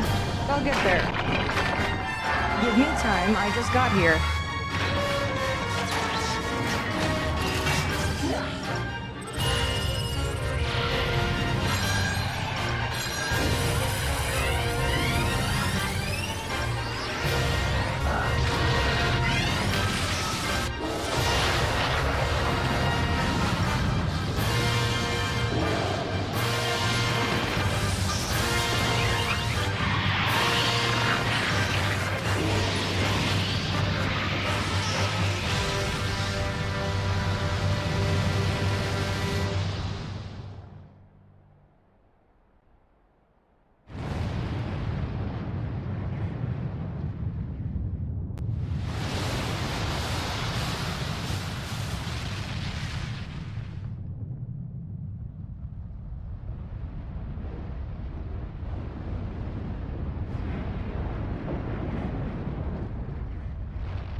has stopped transmitting. But that shouldn't be. I didn't engage the stasis system. And what does this signify? I have little understanding of these contrivances.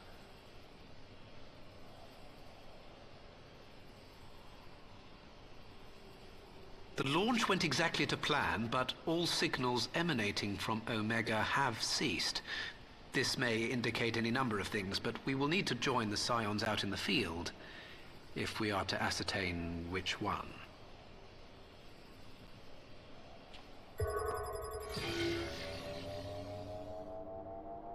Right. I've ordered the malfunctioning beast to go to sleep. That should prevent any unfortunate mishaps.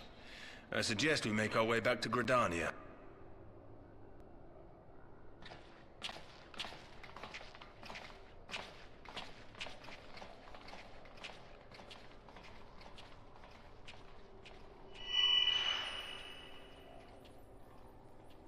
Omega destroyed the cocoon.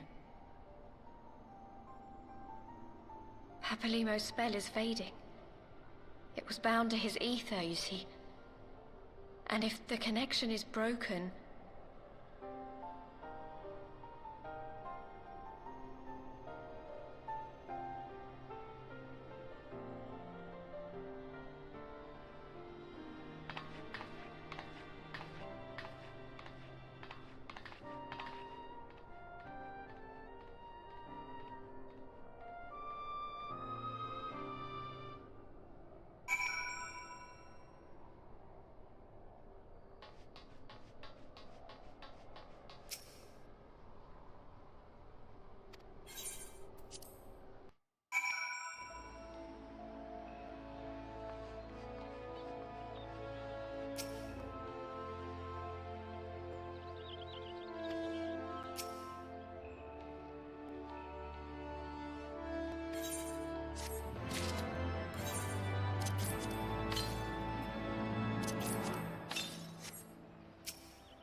Emmerich, there is no way you could know that someone could get a hold of them.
Now, here's where we start getting into Stormblood being problematic. So we just did that whole build-up where Shinri is a problem, Omega's a problem. They've introduced both of these problems right in front of our eyes into this lovely spectacle, which did look very nice. Neither of those things will be relevant to Stormblood's story until hours from now. Literal hours.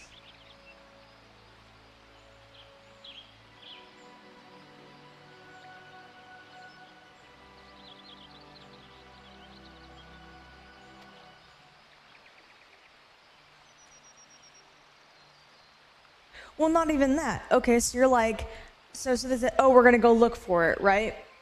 But here's the thing. They both just vanish. And instead of spending story time looking for them, we just move our little ass along. Like, we don't put forth any effort to go look for a giant primal, which is our entire reason for existing. We are primal slayers. And a weapon that can fell gods. And we just go, nope, the Alliance can handle it. What? No.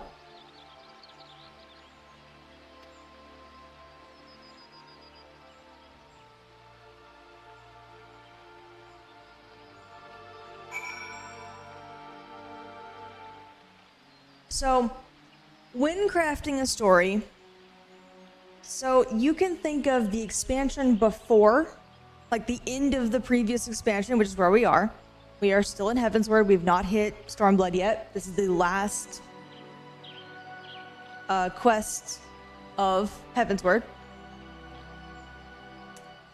You can treat an expansion before as the prequel to the new one. When you do the prequel to a story, the only things that matter in a prequel are things that are going to be immediately relevant in what would be the equivalent of the first chapter of the book. If it's not important to understanding the beginning of the plot, you don't need it. You can add it in as foreshadowing during the plot before it becomes relevant. So having this big confrontation and then it not being relevant until late middle to post game Stormblood is not smart. It's not good writing. It's beautiful. It was a beautiful spectacle. I love how it was animated. The choreography was amazing. It's beautiful. It's also practically worthless at this exact moment in time. It should have been put later.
somehow, even though we've already...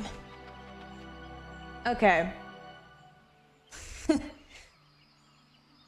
I understand that you're trying to be silly, Andrew, but I don't like bad writing. So this is gonna I wouldn't say irritate me, but I'm gonna take it seriously every time. I'm going to respond seriously. Baelsar's wall, like that entire dungeon and that whole invasion of Baelsar's wall was all you needed. You didn't need the rest of it.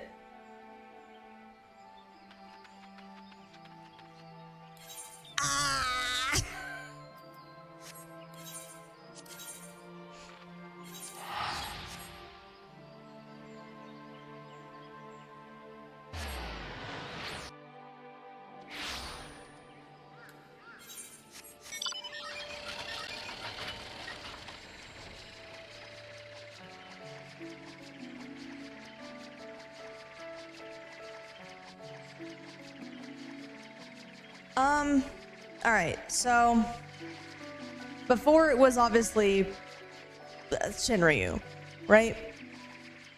Like, before it was the two sides had kind of come to an equilibrium. So then Shinryu happens, and that kind of prevents for like literally one quest line, like literally one quest or two. And then the Alliance, right after this, then takes the wall. Now, a lot of my gripes from Stormblood, you'd have to get me some kind of airship, Stella, because that's kind of... like, that's kind of the vibe, is she's on an airship all the time after the end of 10. Actually, even in 10, they travel by airship, if not on foot. Anywho, that's what I was talking about. So a lot of the issues I have with Stormblood aren't actually a technical writing problem. Like the way they are written from like moment to moment is fine. Like, everything surrounding the creation of Shinryu and why Omega was around, like, these are okay. Like, if I took it in isolation, it makes sense. However, when I start getting frustrated at it, and I start to dislike it, is when I go, awesome. Now I apply it to the larger plot of 14, and that's where I have an issue. Because you're like, okay, so what prevents the Empire from storming in? So we had what happened at Baelsar's Wall. We have the Shinryu thing, and then we have the Alliance take the wall. Why was Shinryu there? Why did we need Shinryu? It could have just been Ilbert's plan to force their hand, right? And maybe have Shinryu, like, I don't know, be created and then fly off. Like, whatever. Like if you really must have Shinryu, it could be a much more minor thing that isn't important to the plot. And then the Alliance just takes the wall. Why did we have this whole thing with Shinryu and Omega here? Yeah, like, you know what I mean? Like, on a macro level, why was Shinryu there? Like, why was Shinryu stuck into the plot there? You could quite literally rip it out or almost rip it out, and it would not change what happens because it's still Baelsar's Wall happens, Ilbert's plan goes off, and then the Alliance takes the wall. Like, the reason why the Empire can't just resettle back in is because the Alliance takes the wall. Why was Shinryu there? and a lot of the issues that I have with Stormblood kind of boiled down to that. Why did it have to happen this way? It doesn't actually... But what I'm saying is, if you took out Shinryu, the Alliance would still take the wall. Because, you know, they would have to.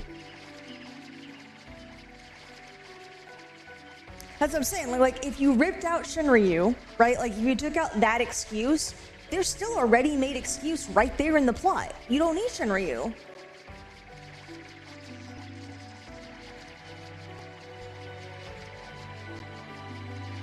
Sure, and on some level, that would have been more interesting.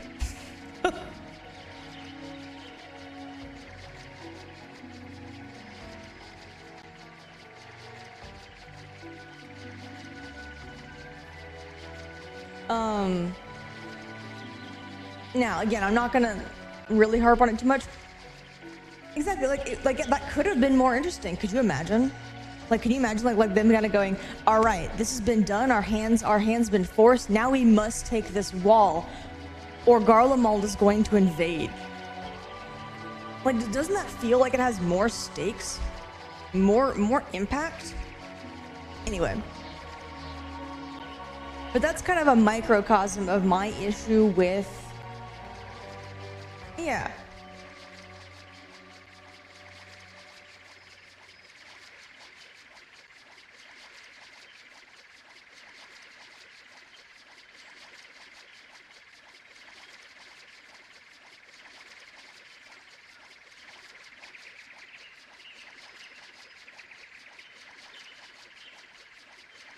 We'll get there.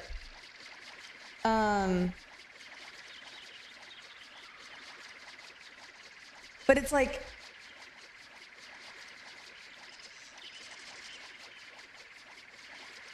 Yeah, that's kind of a microcosm of my issue with Stormblood on the whole. Like that's like a little mini pocket of my problem with Stormblood. Is there so much of it that in the moment, okay, it's written fine, like it makes sense, it's cohesive. The characters are still acting in character, sure, whatever. Like each individual moment doesn't bother me. It's when I go, awesome. Now, let me talk about the impact this has on 14's overall story. And it feels like you can just rip it out. Straight up.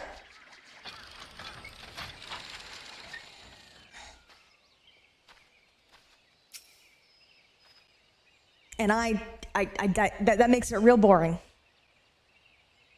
Because if you notice,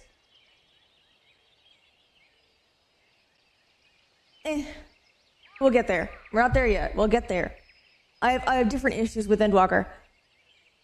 Hell, I have issues with Shadowbringers, not gonna lie. Even though everyone's like, oh my god, it's amazing. But like, Stormblood's the one I have the most issue with.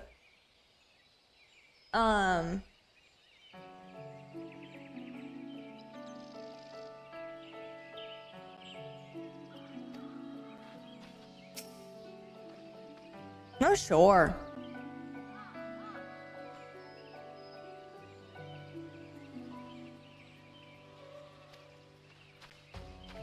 That there is no perfect story. And another reason why I have an issue with Stormblood is because I've kind of like harped on like, okay, a lot of Heavensward and post-Heavensward, especially post-Heavensward, has been emphasizing that our Warrior of Light here, they have the title and they now have the mindset. That was the character growth we got in Heavensward. They have the mindset of the Warrior of Light and now are going to use it responsibly. And they have the title. However, there's a big difference between getting rid of a single Imperial Legion and actually dealing with threats that no one else can. Like that's a big jump in power level that our character does not have. Now, Stella knows probably what I want to talk about, but there is an event later in which we get this power. It is not in Stormblood, which means we don't need Stormblood to fix this power problem. Yeah, we don't need Stormblood to have this character growth in our character.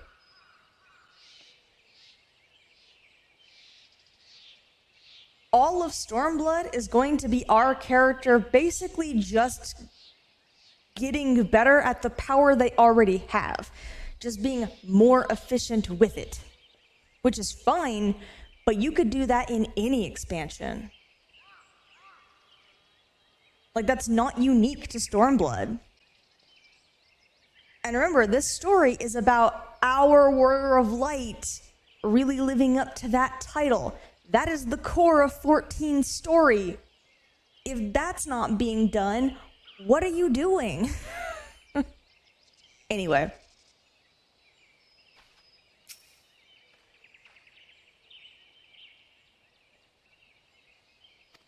You don't need it. You don't need it.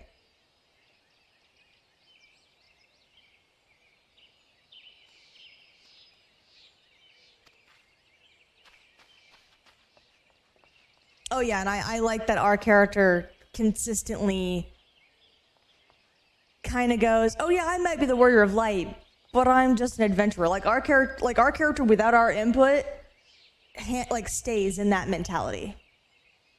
Yeah, our character without the player, without the player's input, always retains, I'm an adventurer.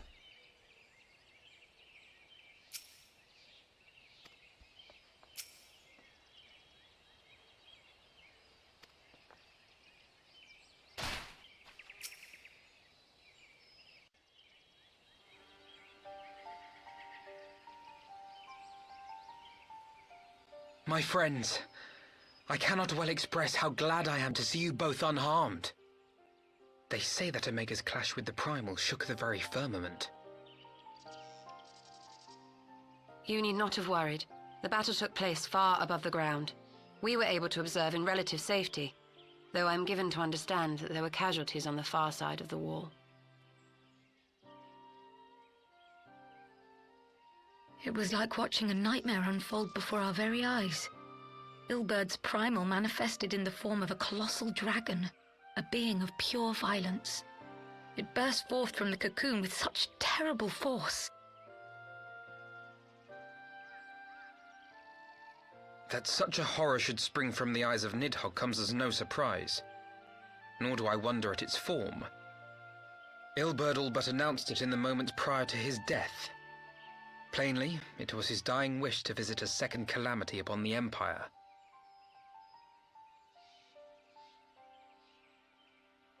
And I am quite certain the abomination would have obliged had it not found itself outmatched by Omega. Gods!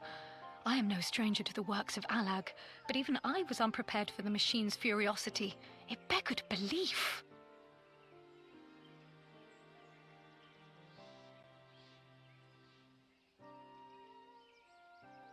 And how fares poor Ida in the midst of all this?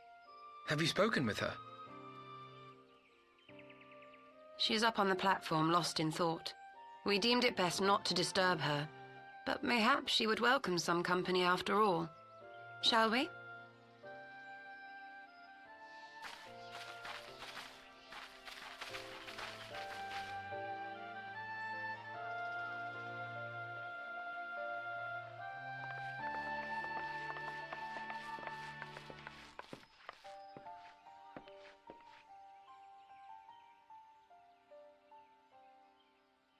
The light's gone. It was all we had left of him. Ida. I don't blame anyone. I knew what was going to happen. I knew the spell Papalymo meant to cast would drain away his life force. I knew that it would only buy us a little time.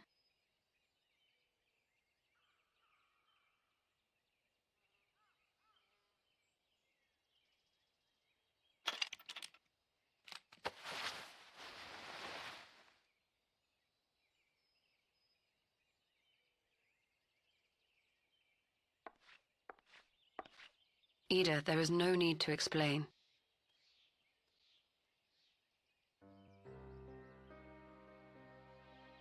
But there is. I can't hide in Papalymo's little shadow anymore, and I shouldn't hide behind my sister's mask. 20 years ago, on the day the Empire marched into Alamigo, I was still just a child, not even 5 summers old. My father had been one of the leaders of the revolution. He had fought to overthrow the Mad King, Theodoric. And my sister had fought alongside him. But she was strong and kind, and always knew what to do.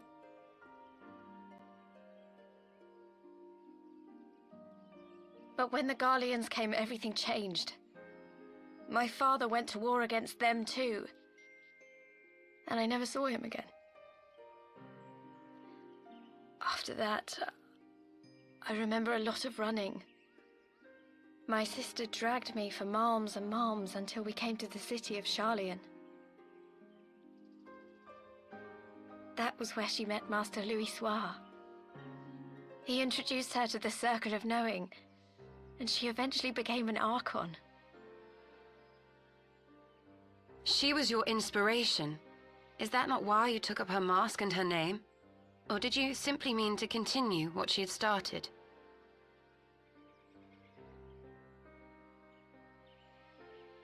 You've known all along, haven't you? That I wasn't Ida. Of course. We all recognized you at once. 'Twas Papalymo who persuaded us to maintain the charade. It was silly to think I could fool you. I knew that even then, but I sort of decided not to know.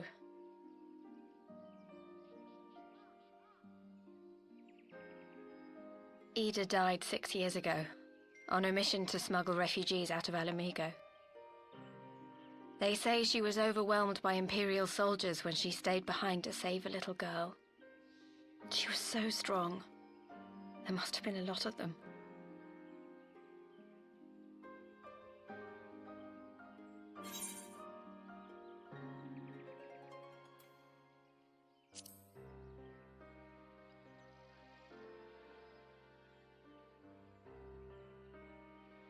I'm sorry for lying to you.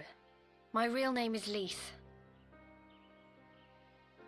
When Papalymo brought me Ida's mask, it was meant as a keepsake, but I decided I wanted to be his new partner, to keep alive all the good that she had done.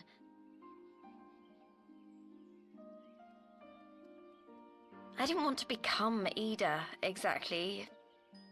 At the time, though, I still didn't know who I was myself, and it almost seemed easier to play the role. Papalymo agreed to help, of course, but it was never what he wanted for me. He wanted me to walk my own path, and those were his final words to me.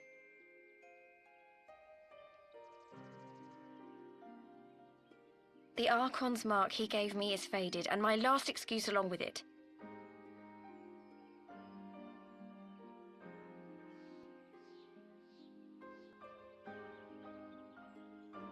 So this is it. Whatever I choose to do from now on, I do as Lise. And I choose to continue my family's fight. I want Alamigo to be the country that Ida and my father always wanted it to be.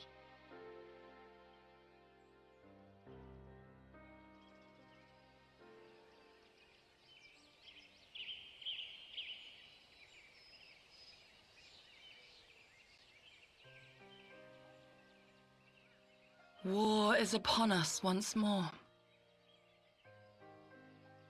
Do you regret standing against the Empire? Would you have chosen a different road, knowing what you know now? To claim that I never doubted the decision would be a lie. But I made my choice, and I have defended it with blade in hand ever since.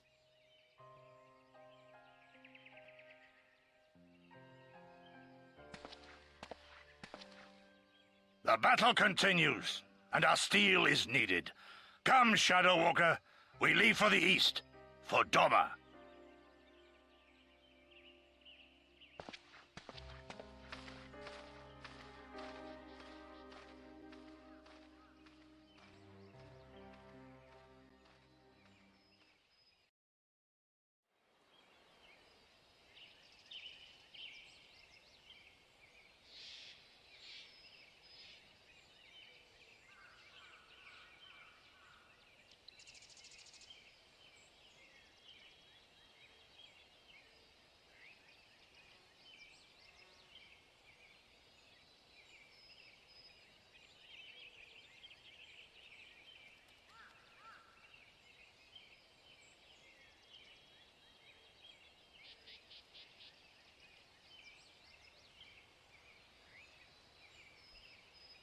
I'm gonna do that hot take.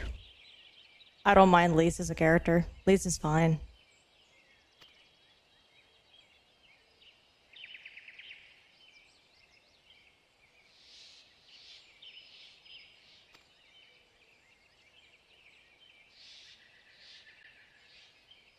But why? Who she was always different than Yida. They don't even change how she acts. She acts the same.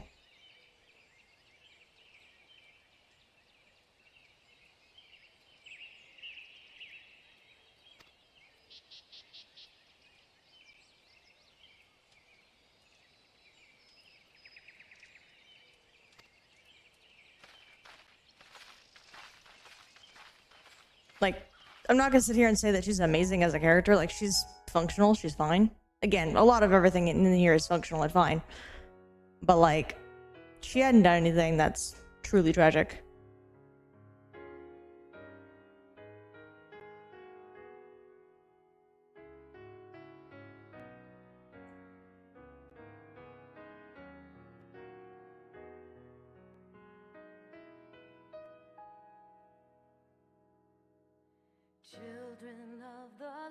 All right, we are gonna speed this up a tear.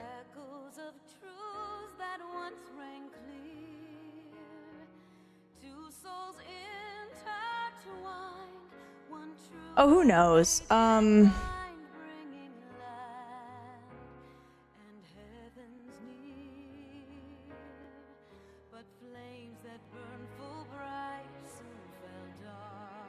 Yeah, I guess. Again, for me, like, Yida, Lise, not a problem. Especially considering there's so many other things with Stormblood that I just feel need more attention than a character that no one likes. Right?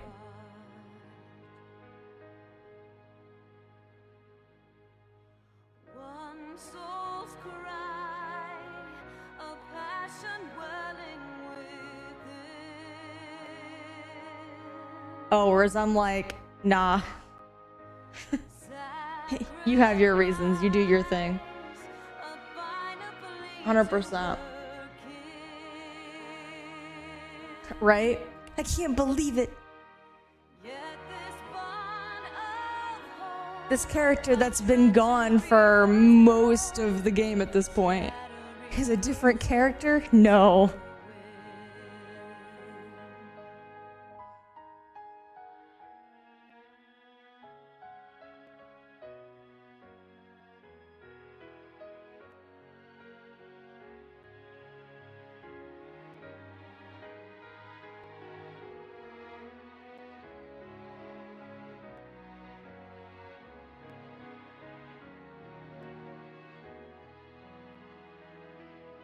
Oh, final thoughts?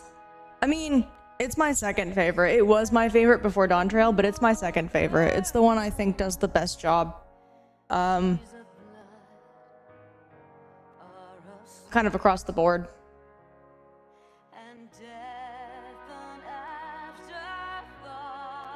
In the JRPG space, yeah.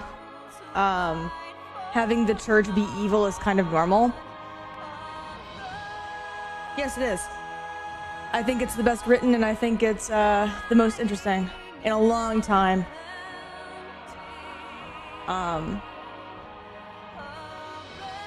Yeah, like that's expected in JRPGs. But I really, so as established, this game is about our Warrior of Light and their growth. That's the entire point of this game. If you lose sight of that, both as either the developer or the player,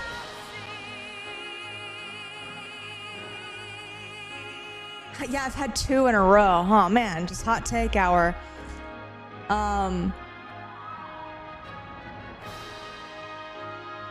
Yeah, it is. But like, if we lose sight of that as the player or the developer, then I can see why other expansions get more love. Because in terms of just the player's enjoyment and how much spectacle and how much stakes and all of the world is ending, you know, we're gonna go save an entire shard of whatever, blah, blah, blah, blah, blah. Like, I get it. I get the power fantasy. I understand. Yeah. Although, if you've noticed, we haven't touched on the world. We've literally only saved the Alliance, and then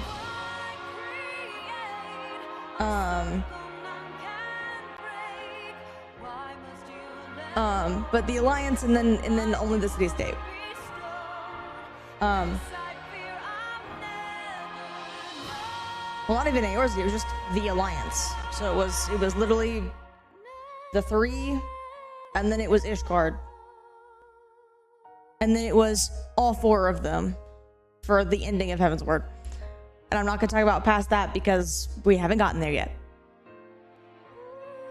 But like, I can see like why the power fantasy is liked. People want to feel powerful. They want to feel like they're the hero. Like, I get it. I understand. To me, because the story is about our Warrior of Light's growth, right?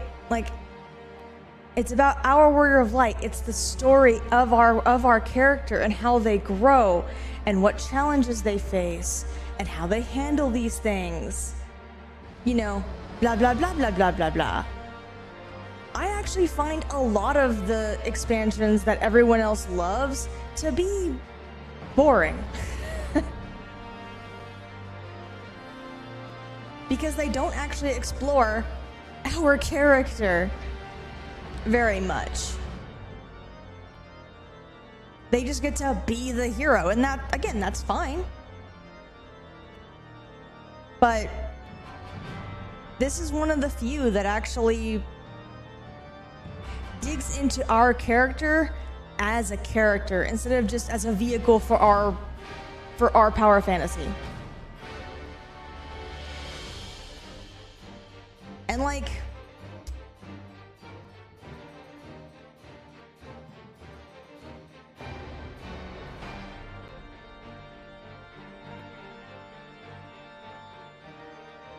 which ones have you done?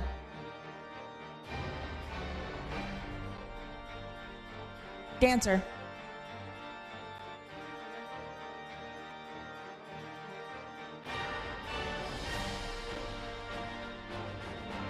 So fast. It wasn't even a thought.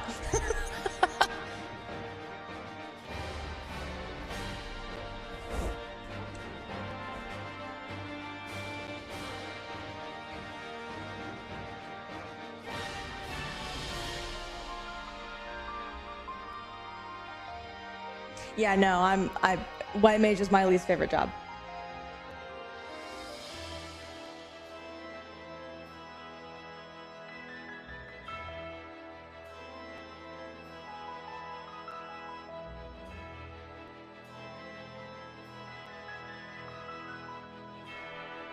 Right? Again, not even a question. I saw what the answers were, and I'm like, this one. That's the one.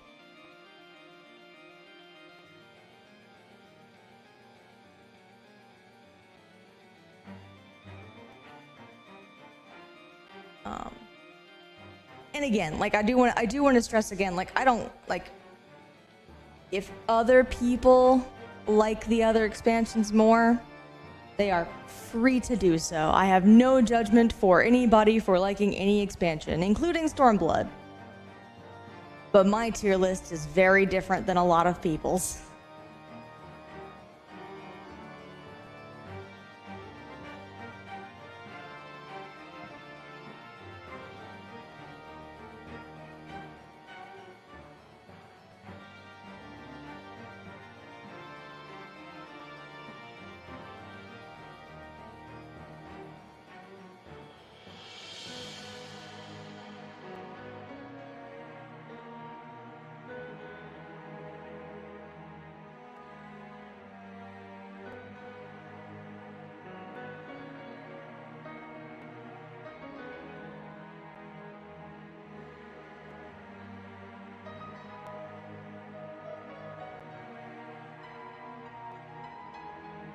Oh, and for me, it would be... No. For me, it'd be Dawntrail at the top, Heavensward right after. Shadowbringers is probably third, if only because on a technical level is really good. A Realm Reborn. Endwalker probably second to last, then Stormblood at the bottom. But if you look, Shadowbringers is nowhere near the top for me. I don't like Endwalker. I have so many issues with Endwalker. Goes down there with the other one.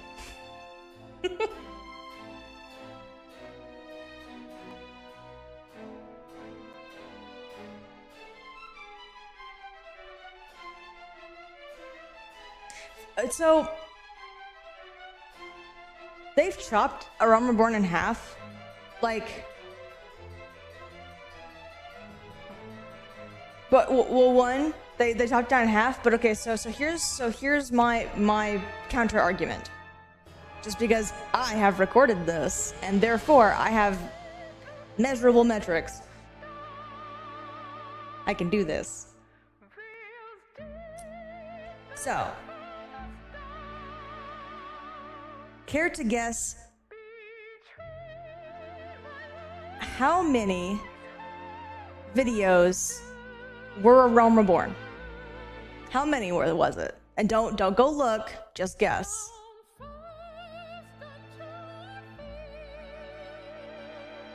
For A Realm Reborn? How many videos total? Yeah, what?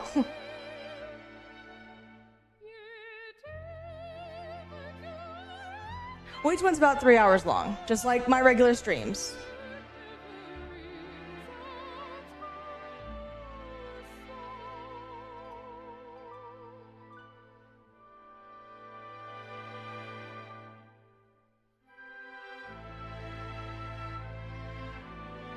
Okay. So, the number of A Realm Reborns, and this is everything. This is every side quest. This is every side quest. This is every,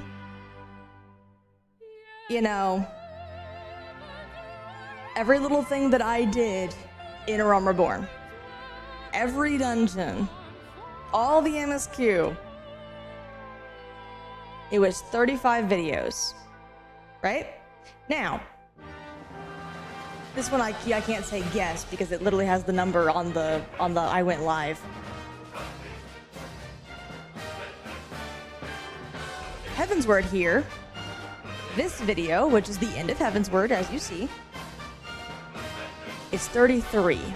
They are nearly the same length. They're off by about 6 hours, give or take. And again, now I don't do relics, so no relics, right? So, but I didn't do relics in either of them, so just, I don't know, add a relic in there if you want to both of them. But there's only a 6-hour difference between the length of A Realm Reborn and the length of Heavensward. They are nearly the same.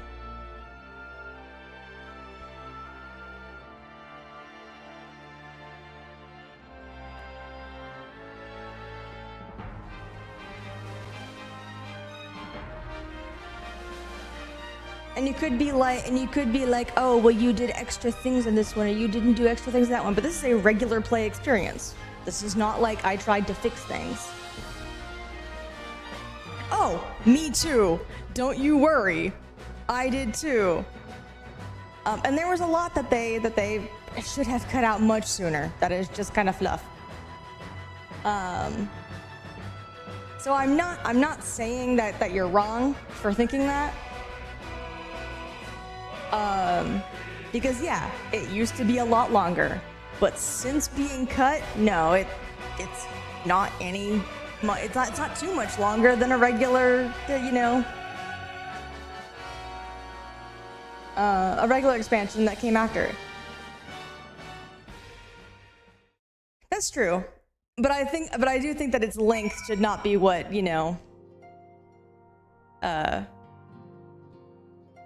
should be what it is judged on, if that makes sense. Like, you can say it's kind of dull, and honestly, I'd believe you. Because it has to do a lot of the setup. It has to do a lot of the, this is how the world works, exposition kind of stuff. So, like, yeah, you could, like, it's slow. Like, that's a pretty fair assessment. But its length, not so much anymore.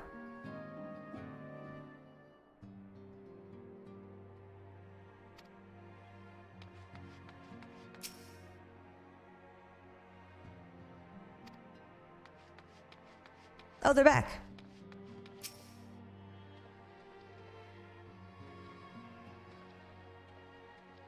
Aww.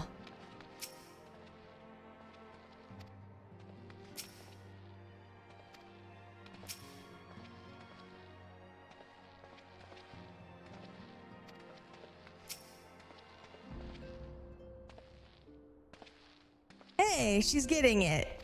You're doing great.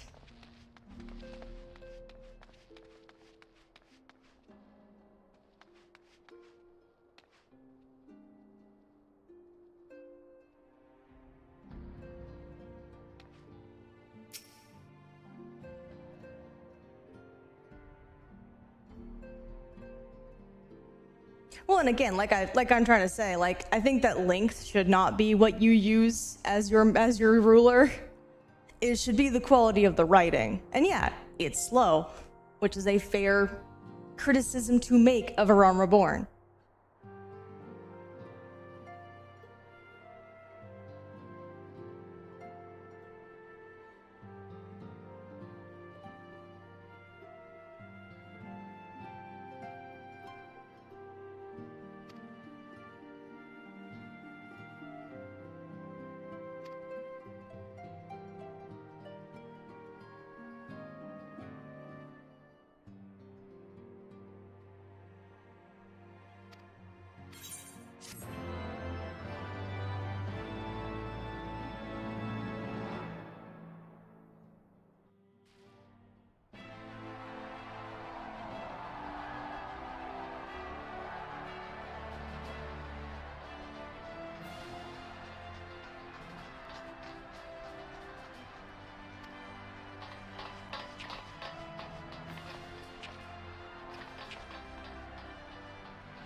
Oh, I don't, just because it's all the same story.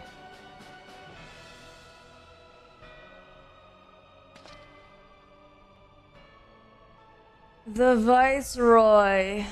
Our first look at him. How exciting.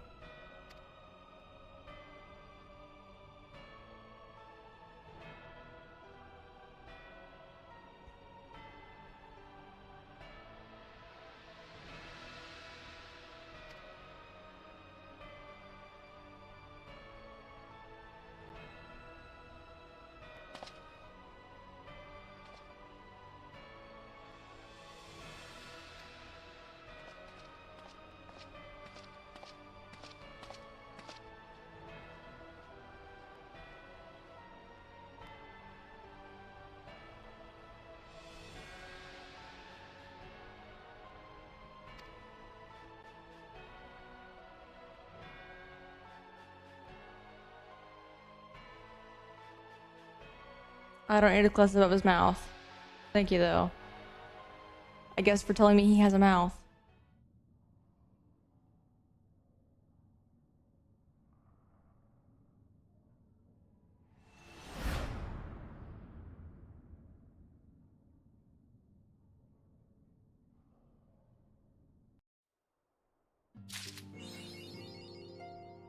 Awesome.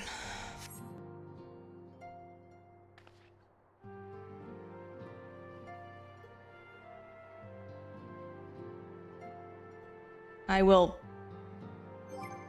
do all this later. Anyway, that's been the end of the stream. We will truly start Stormblood next time, I guess.